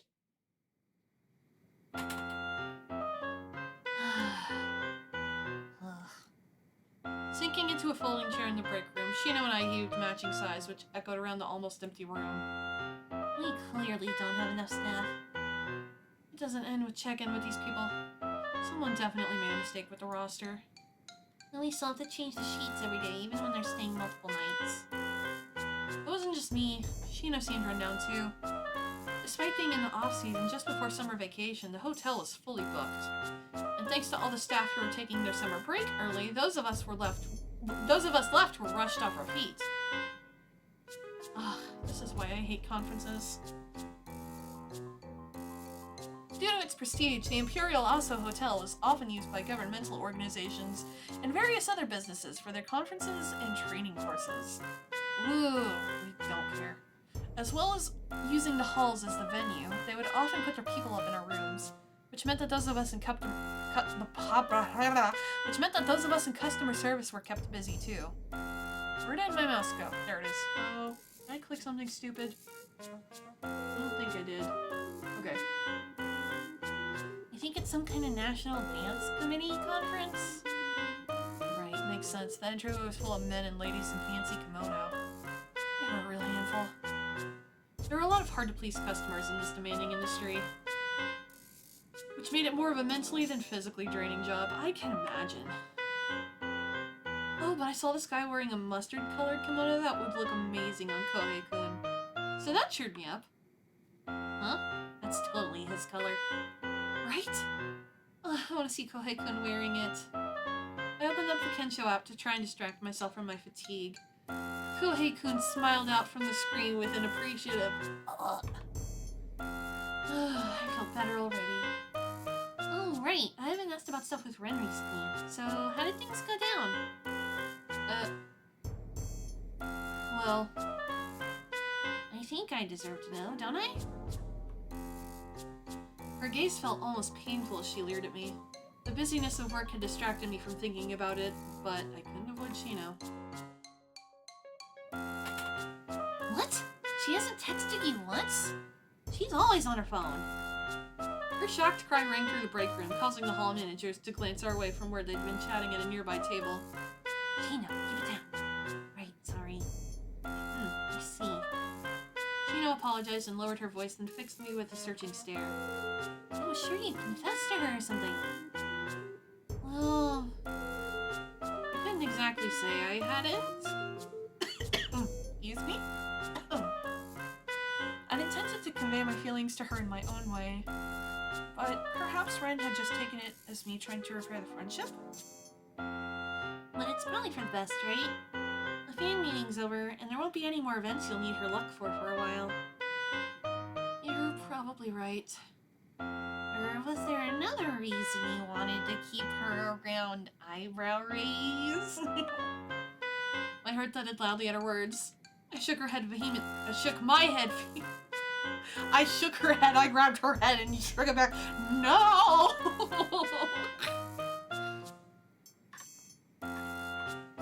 No, you're right. Now I can return to my fulfilling otaku life with my husbandos.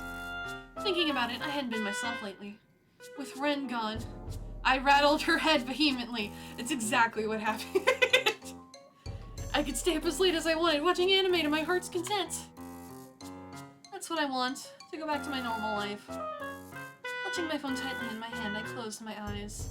I had a stack of work waiting for me back at the front desk, and I was sure the rest of the day would fly by. I was sure the rest of the day would fly by in a blur of busyness. I swear the writing. So sleepy. While the city center tended to stay bustling late into the night, the crowd thinned out the closer I got to my apartment. I held back yawns as I walked. Ugh. Ugh. Not me actually yawning. IRL. Fuck. I'd wasted a bunch of time running around the anime shops just before they closed, and the clock on my phone was already showing tomorrow's date. Since I dropped by the stores without any particular goal in mind, I hadn't bought much, which in turn had me feeling a little dissatisfied. Not wanting to dwell on it, I pulled out my phone. I listened to a Kensho drama CD on my way. I took my headphones out of my bag and opened up my music app. As the background music started to play, I started to feel a little less gloomy. I'm not doing that. Kohei-kun's voice is so nice and dignified. It's like music to the ears. Beneath the sweet voice hid the steely strength of a master swordsman. I unlocked the door to my apartment block. Back to work tomorrow.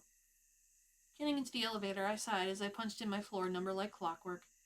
When I arrived at my front door, I unlocked it and turned on the light in the pitch-dark entryway. Ooh.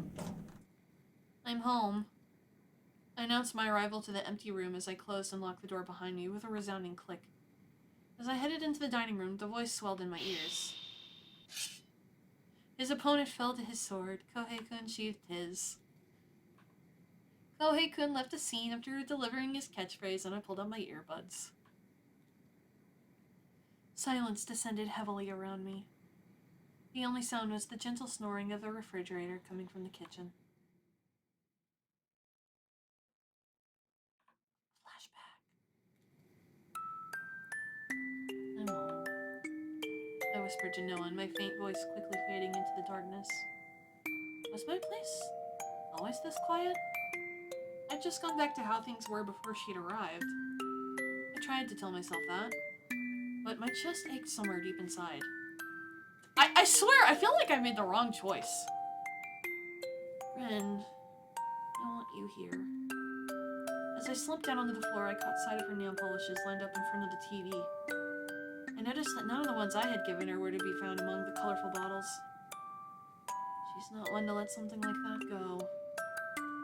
My eyes prickled hotly, and I pressed my palms to them. Staring at the pink and white polishes, I wondered what Ren was thinking about right at that moment. I miss her. Sitting around on the floor wasn't going to help anything. I got to my feet and turned on the light. Then I started to search the room, looking for a clue as to Ren's whereabouts. She said she was living alone, so it's a bit early to go hunting out her family. But I didn't know that much about her. Her favorite colors and songs, and the way she liked to do her hair. No, I know plenty. I do. Muttering to myself, I cast my eyes over the personal belongings she'd left behind. She had left a pearly pink makeup pouch in the bathroom. Feeling a little guilty, I picked it up. Sorry, Ren. In the pouch, I found the eyeshadow palette and eyebrow pencil she always used. They were probably backups. Rummaging past them, I came upon a piece of paper. A receipt? Unfolding the piece of paper, I read the name of a well-known convenience store and a list of snacks. The branch name was familiar. Higashiyoshima? Pretty sure that's only a few stops away. Now that I think of it, I listened to her chatter about her friends and classes. I'd never actually asked which college she attended. It seemed it had been closer than I knew. If I go to this area, I might see her. Wait, that sounds stalkery. But she did leave her makeup pouch, so I should return it. Still making excuses to myself, I gripped the receipt tightly in my fist. To me, this tiny scrap of paper felt like a message she'd left behind for me.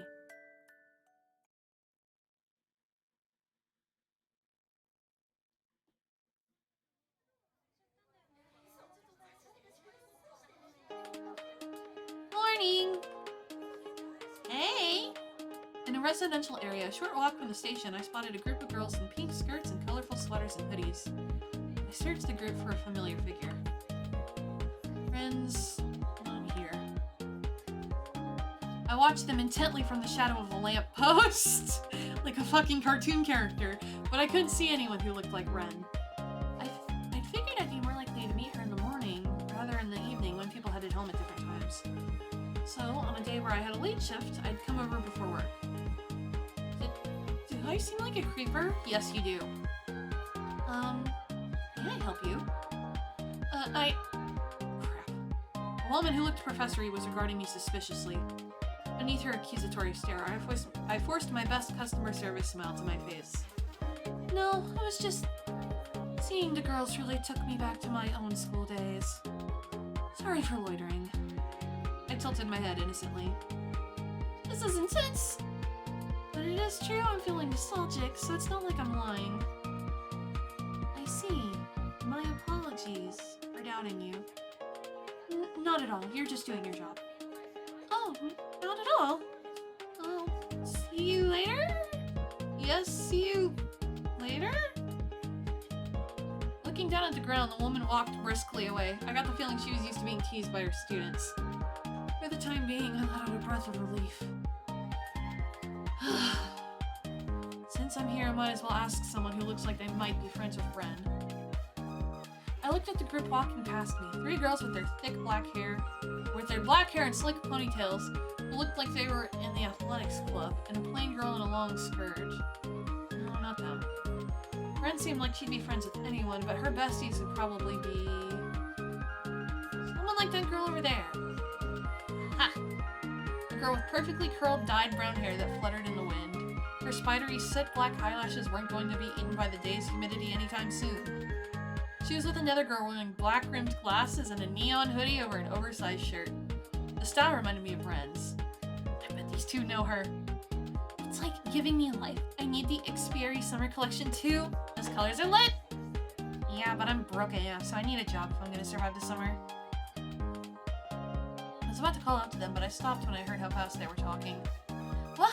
You're that broke, Satane? I thought you were working at that bar. I quit that shit after a few days. I'm like, not made to work. What are they talking about? I could barely follow their conversation with my ears, so I followed them on my feet! Ah, you're being creepy! Screwing in my courage. What a terrible phrase. I stepped out in front of them. Morning. Morning? Who are you? New professor? Morning. The 2 girls regarded me with open curiosity and a growing amount of suspicion. Crap, this was a bad idea. I think I'm a creeper. At this point, there was nothing to do but push forward. I plunged on with my questioning before they had time to start making a fuss. Do you guys know Ren Furutachi? Ren? Yeah, a Hobbs. She's like our queen. Queen? I mean, about Ren. Has she been coming to class lately? I wasn't sure, but I assumed Ren was popular at school. I felt the other girl's gaze harden. What's your deal with her? You her girlfriend? No, I'm not. The girl narrowed her eyes and folded her arms, assuming a threatening stance. Although maybe it was weird to feel threatened by someone so much younger. So what, you her sister? I'm not convinced. If she is a sister at her parents' place, that's a good thing, right? It looked like I'd now been assigned the role of sister rather than girlfriend. The girl called Satone's eyes softened slightly behind her glasses. Huh? At her parents' place? Hang on, I thought she was living on her own. No way, she was like couch surfing. She was staying at my place so recently. Something clicked in my brain. Huh? Nothing about the way she'd said it seemed like excuse me. Nothing about the way she'd said it seemed like the girl wasn't telling me the truth. But if that was the case... Flashback.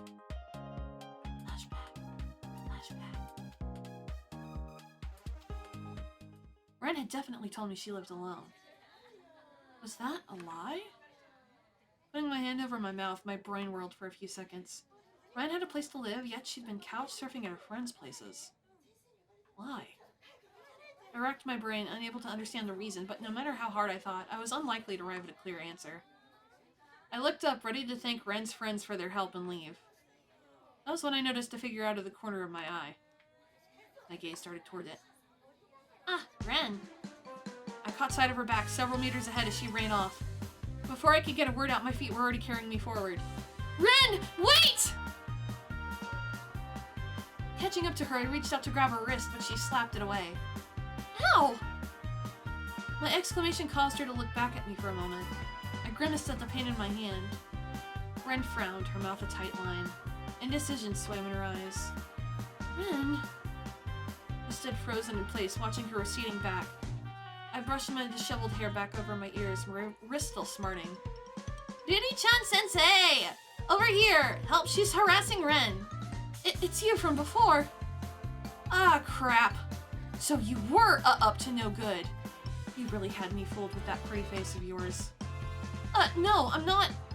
Before I could protest, she already had my arm in a firm grip. When I looked up, I saw Ren watching us from a distance, her hands clasped together apologetically. What She runs off. She's a bitch. Ren, help me! Tell her! Explain it to her! I think you're the one who has some explaining to do. The woman was glaring at me. Sending Ren a resentful glance, I mentally prepared myself for a dressing down from both his professor and my superior at work later on.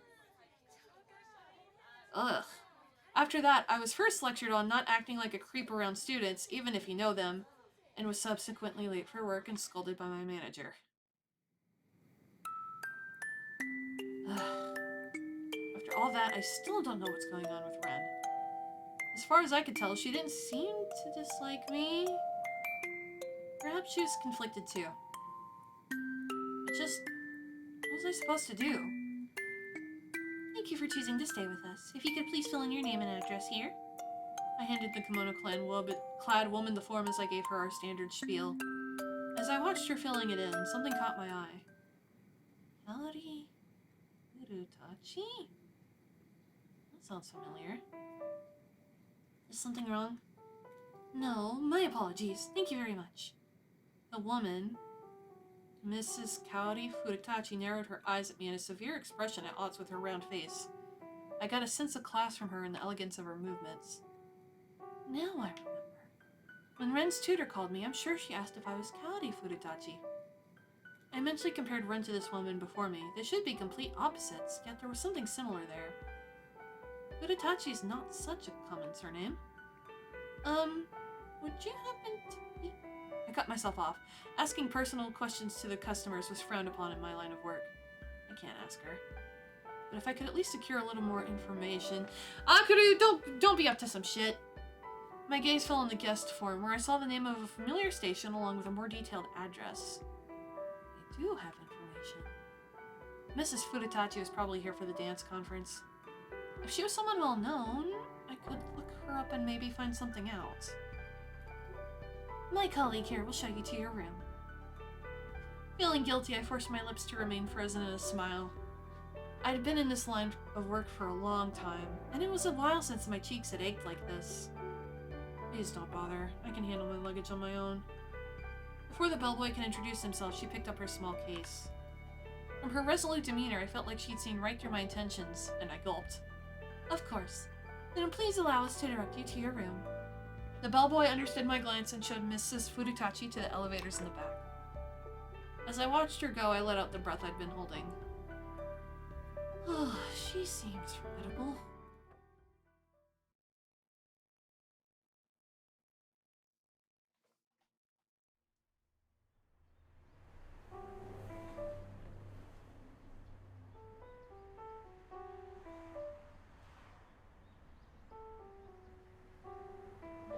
Sorry.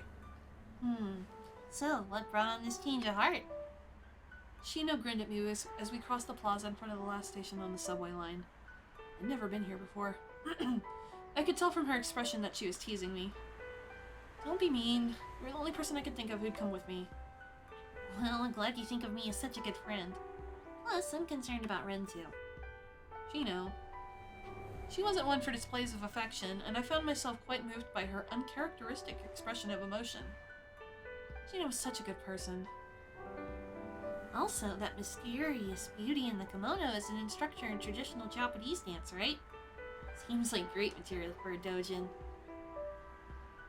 Right. I took it all back. Shino was still Shino. Well, anyway, today we're two regular people who've come to observe the dance lessons. I'm only here because you invited me. If Mrs. Furutachi recognizes me, we play it off as a coincidence. Roger that. With a salute, Shino held up her smartphone. The map showed that we had arrived at our destination. Through the Japanese style gate was a garden of pine trees. The sign by the entrance read, Furutachi Academy of Traditional Japanese Dance. Whoa, fancy. Let's go. I can't see much from here. Are there any students here yet? According to the attendee list for the National Japanese Dance Association Conference, Kaori Furutachi ran a dance school out of her house. There were supposedly lessons being held today, but the website hadn't specified what time. We peered into the gate and saw an open Japanese-style room across the garden. Ooh. Oh! What? Oh Okay, there'd you go. I didn't realize that I pressed the... I'm pressing buttons I shouldn't be pressing. Oh! After watching from our vantage point for a while, I spotted Kaori-san tidying a few things in the shadows of the room. Oh, over there. Is that her? I nodded. Just then, a kimono-clad woman in her 70s appeared from the back of the room, walking toward Kaori-san. Seems like a serious conversation. Wanna eavesdrop? Yeah. You're grown adults! Stooping over to stay hidden, we made our way into the garden. This is gonna end terribly. We managed to squeeze ourselves behind some plants, close enough to be able to hear their voices. She asked you that? Why would she want to talk to him all of a sudden? Well, he is her father. Ren. My ears perked up at the name. My theory had been correct. This woman is Ren's mother. We do have some leads, but I thought it best to get your blessing first. Kaori-san sighed. It sounded like Ren's father, Kaori's husband, didn't live with them. And not only that, but they didn't know how to contact him? I think Ren's struggling too. Could you stop calling her that? You know her real name is Love. If it hurts to be reminded of your son, you can let go of that name yourself. That's not... Kaori-san raised her voice before quickly cutting herself off. Oof. Love? I'd never heard the unusual name before, but it seemed the girl they were talking about was one and the same. She's talking about Ren? I whispered to myself, and beside me Shino gave me a wry smile. The character at certain ways is the same. Both names mean the same thing. You knew? I saw it doodled on some of her notes. After her blunt confession, Shino's eyes softened behind her glasses. She probably didn't know the reason behind why Ren would change her name either. Ren is... Hearing approaching voices, I stopped talking. Looking towards the front gate... Looking towards the front gate, I saw a group of girls getting out of a taxi! Crap. I grabbed hold of Shino's shirt, dragging her away with me. Filled with unease, we made our way back outside the front gate. You're slipping. Right. The beauty of dance requires stability. Focus on your core. Sorry. Kaori-san's voice reverberated through the training hall. In a corner of the room away from the other students, Kaori-san was giving me one-on-one instruction. Hakuto-san, you're trying to move using only your muscles. You must try to be more natural. Use your whole body. She circled behind me and lightly touched my shoulder and back to adjust my posture as she continued. When I spotted you out front, I thought you carried yourself beautifully. Your body is made to dance. Thank you. Shino was sitting on the floor just like me. I felt her gaze on me like a knife. This is so embarrassing. She's definitely laughing at me. Get to your feet. Yes, ma'am! Kaori-san's hand brushed me again as I rose from my kneeling position. Following the path of her hand seemed to lend me strength like she was pulling me up. Remember how that felt. Now, once more. Yes, ma'am. Readjusting my posture, I sat back down and repeated the movement. Kaori-san continued instructing the rest of the class a while longer until... Let's leave it at that for today. At her cue, the other students gathered around her. Although she retained her stern expression, there was a gentleness in her eyes as she regarded them. We'll finish here for you too, Akuru-san, Shino-san. Okay, thank you. Just as I put my hands to the floor to push myself up, her sharp voice stopped me. Akuru-san! Yes? Did you forget what I just taught you? You should always be aware of your posture, even outside of your training. Understand? She frowned at me, but before I could respond, the older woman came out from the back of the room and walked over to us. Kaori-san? The woman said Kaori-san's name in a soft voice. Her forest green kimono and black hair streaked with white were striking. Sensei! You'll scare the students away if you're always shouting at them. My apologies. You always go hardest on the most promising ones. I'm sorry. The woman turned to me with a gentle smile.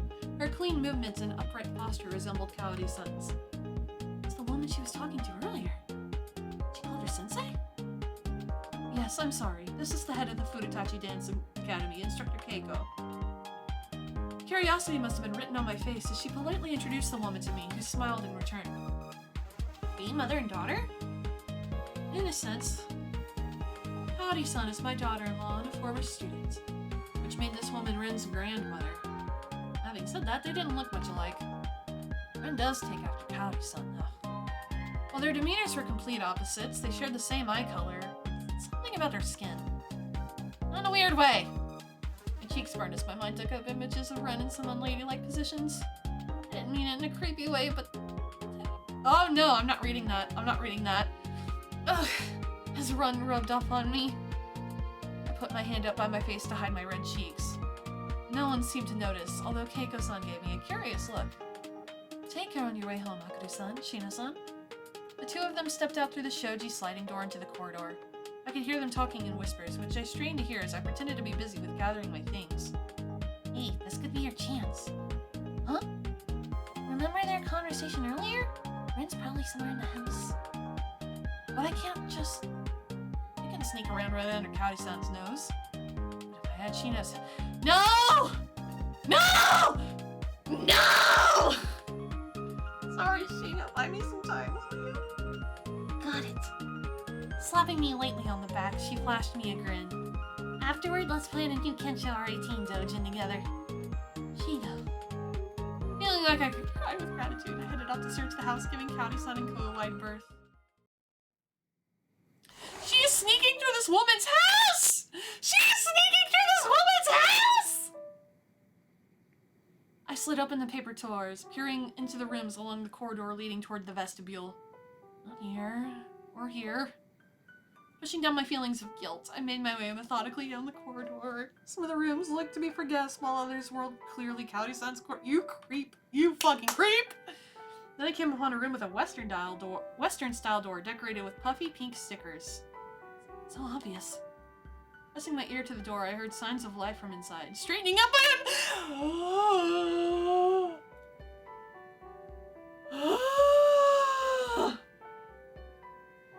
I nodded firmly to myself and slowly raised my hand and knocked.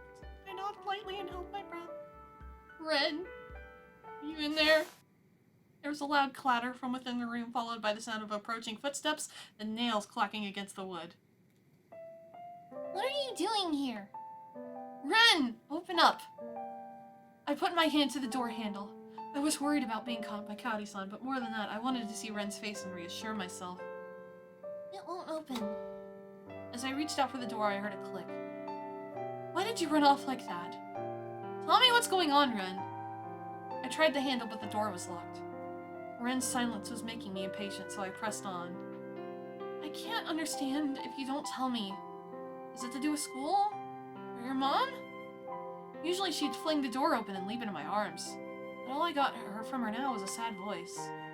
I can't tell you why, but I can't see you anymore. What's that supposed to mean? It was hard to argue with her decisive tone, so I simply stood there with my hand pressed against the door, staring intently at the wood. Of course I couldn't see through to the other side. Did you meet my mom? She happened to be staying out our hotel, so I came here pretending to be a student. Ren laughed dryly. A coincidence. Guess I really am lucky. Sometimes luck comes my way, too. A whispered, huh, was her only response. Why won't she tell me anything? I wanted to understand her, but there was no way I could if she refused to tell me anything. Frustrated by the single panel of wood separating us, I itched to force it open. But I knew I wasn't strong enough to break down a door with my bare hands. Hey, Akaru, bend down a bit. Her tone was soft and calm. I hunched over, following the voice. Right, this is about her height. I held my breath. I pressed myself against the door, not wanting to miss the words that would break the silence. What do you think you're doing? Kaori-san! I leaped back from the door as she appeared. Her eyes widened when she recognized me, and she looked between me and the door suspiciously, like she was searching for an explanation. Sheena was behind her, her hands clasped together apologetically. There was a limit to how much time one could buy. Sorry, I was looking for the bathroom and got lost. I see. The bathroom is behind the dance hall. I'll show you. With that, Kaori-san set off ahead of me, showing me the way to the bathroom. I'd managed to shake off her suspicions, but in the end I left without any clue as to what Ren had been about to say. Oh, damn. On the TV screen, a boy yelled. Hang on 1 second. Real quick.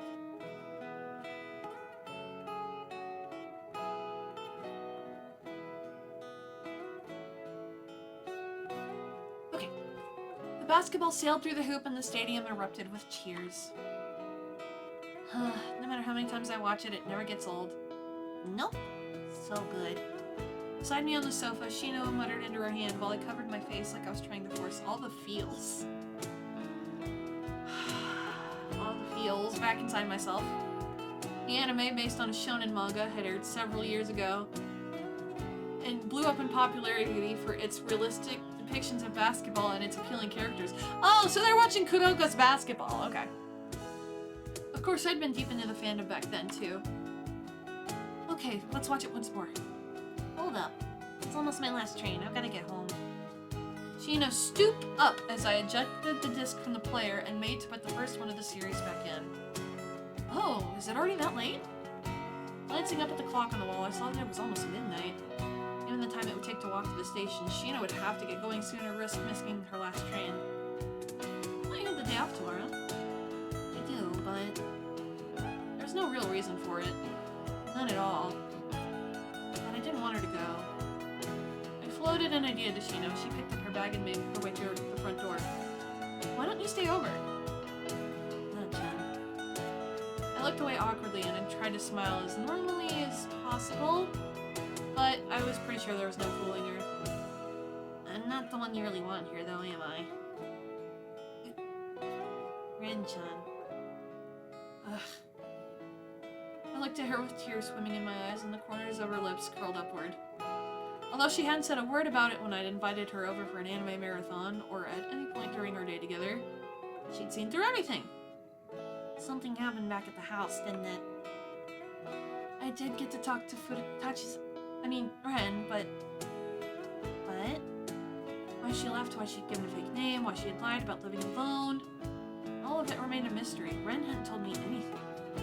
So I don't understand anything. Sounds like you didn't get the results you hoped for. While she kept her tone light, her stare was intense.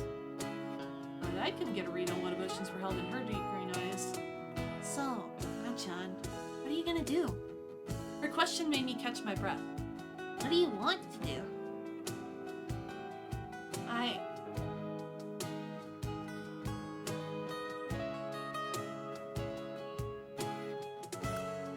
Look, in this one. If I tried to get closer to Ren, maybe she'd just tell me even more lies. What if, just when I'm starting to understand her, she tells me it was all a lie? Oh, maybe it's the same thing either way. Maybe I wouldn't be able to keep loving her. But even so, If you get any more involved with her, things might get messy. I heard a car drive past the apartment block. Shino went on slowly, like she was testing me. In order to keep loving someone, don't you need to be free from them? Shino waited quietly for my response. I didn't know if I should share the emotions swirling inside of me, but there was one thing I did know. No, I don't want to avoid her anymore. I want to face up to her properly and hear what she has to say. I see. I wanted to speak to Ren, even if it would only hurt both of us. Even if it was way more troublesome and complicated than standing a 2D character. I mean, I can't go back to how things were before her. I don't even know which one of you is seducing the other. Shino muttered something too quietly for me to hear, then prodded me in the nose with a finger. Then you should go after her with everything you've got. You're good at pursuing people, right? That's what you do. I couldn't help but smile at her smug expression. I've spent my whole life chasing husbandos. Realizing how funny that sounded, I chuckled to myself. No shit, Sherlock. My god. That's enough. Oh, wrong button yet again. Patty-san's cold, sharp voice reverberated around the hall. Her pupil hit stop on the music. After a brief explanation of today's points to work on, Kaori-san dismissed the students. Watching them head up to the changing room, I took the opportunity to address her. Excuse me, do you have a moment? Yes, what is it? Without air conditioning, the dance hall retained the summer heat, and sweat beaded on her forehead. I have something important to discuss. Kaori-san stopped in her tracks. Is it something we can discuss here? Her tone softened as she turned to face me properly and waited for my response. No, actually... The moment she heard Ren's name from my lips, her expression changed, becoming grim and a little uneasy. First, please get changed. I'll get... Ren. A flock of birds chirped out in the garden. Kaori-san and I knelt opposite one another on the wooden floor. She was as still as a statue. My legs have gone to sleep. Why does she look so composed? I almost expected her to respond to my inner voice, but she remained silent. Oh, but I guess she does resemble Ren somewhat. Ren had once said she was jelly of my high nose because hers was small and round. In the same way, while Kaori-san's expression was dignified, her actual face was young-looking. Just as I was about to start giggling to myself at the similarities, Kaori-san spoke. Love. Question mark, exclamation point? Oh, that's her name. Following her gaze, I saw Ren peeking in from the corridor. I hadn't seen her in weeks, but there she was, the same colorful pins in her hair and sparkles in her eyes. Akuru! I readied myself for the impending glomp. Wow, they said glomp! But it never came. Instead, a smile bloomed across her face. Ren. Sit there. Kaori-san didn't give me any time to enjoy the reunion. Ren moved toward where her mother had indicated, but instead of sitting, she picked up the cushion. Without a word, she placed it next to me and sat. Woo! Love that teenage, young adult defiance. She's not a teenager.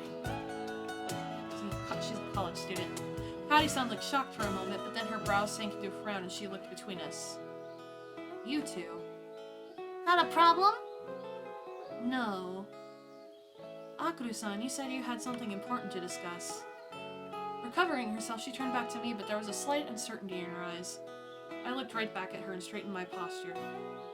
Firstly, I have an apology to make. To your daughter, Ren. I think you mean love. Ren is merely a name she made up. That's not... I cleared my throat, cutting her off. It seemed her name was a sensitive topic for her. I wanted to ask why, but there were other things I wanted to get out before that. Love was living with me for a while. I apologize for not seeking your approval first. I bowed my head to her and heard Ren gulp beside me. When I slowly raised my head, Kaori-san fixed me with an intense stare. So you're... Never mind. I am also at fault for not being able to bring my wayward daughter home. She lowered her gaze and bit her lip. After a brief pause, I brought up the main topic. So today I'm here to ask for your approval. Let's go! Let's go! Balls to the wall! I see. If love still likes me, then I'd like to keep living together. Officially, this time. Silence descended between us for a long moment. If Ren doesn't feel the same way, then... In that event, I was prepared to give up and gracefully retreat. But probably... hopefully... Please, Ren. As I hoped to myself, a voice broke through the tense mood. Akuru! Something heavy impacted with my shoulder and I almost fell over. Oh, thank God we're back to normal. Oh, we're back to normal. The soft arms wrapped around my neck were the same as I remembered, but the strength... Can't breathe. Mom, this means I win the bet, right? What? Still clinging tightly to me, Ren turned her head to glare at her mother, a confident grin on her face. I did promise. Kaori-san's eyes narrowed as she regarded the two of us, and I instinctively straightened up. Ren sat back down on her own cushion. But I didn't expect it to be with a woman. Well, duh! I'm a lesbian. I already told you a million times. So you were serious about that? OMG, Hobbs! Is your head filled with rocks or something? While she raised her eyebrows, her posture and gaze never wavered. Hold up a sec. What the heck was going on? Slow down a minute. What are you talking about? What bet? I'll explain later. Ren got to her feet before I could protest and took hold of my arm and pulled me up too. I tottered slightly from the momentum but managed to remain upright. Since I won, that means I'm free, right? Do as you please. Kari-san? Hakuru-san, your posture is off. Yes ma'am, sorry. It seemed that Kari-san was always in instructor mode. Whatever the situation. Not that I knew what this situation was. These two women are terrible for each other, but I'm encouraging it because this is a video game. Why are you blushing? Hakuru, don't tell me you put the moves on my mom! No, she was the one showing me? She'd moved my arms and legs into position when she was teaching me, but before I could explain, Ren's expression changed. Ugh! Hakuru, you thought! That's the second time she's been called a thought. No, it's not like that. I attempted to explain, but quickly gave in to Ren and let myself be dragged out of the room and into the verdant garden. I still don't understand what the heck is going on. My shout echoed through the Furutachi mansion. Oh my fucking god, that's crazy. That's nuts. Oh man, I don't think I can go anymore. My voice is dying. I think I'm gonna have to just call it at this point because my throat hurts.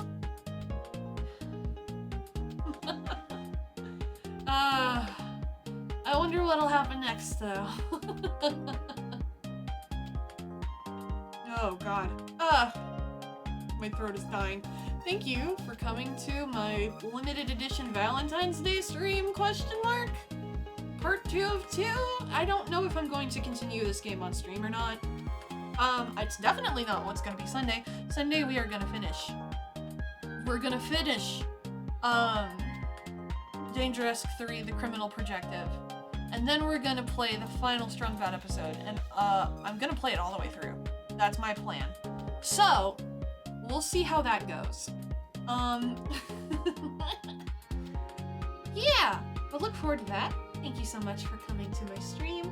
I always appreciate when someone takes time out of their day to come watch a stream, even if it's only for a couple of minutes. I hope you have a good time of day in which you are currently residing, whatever that is, and I'll see you next time, hopefully. Bye-bye.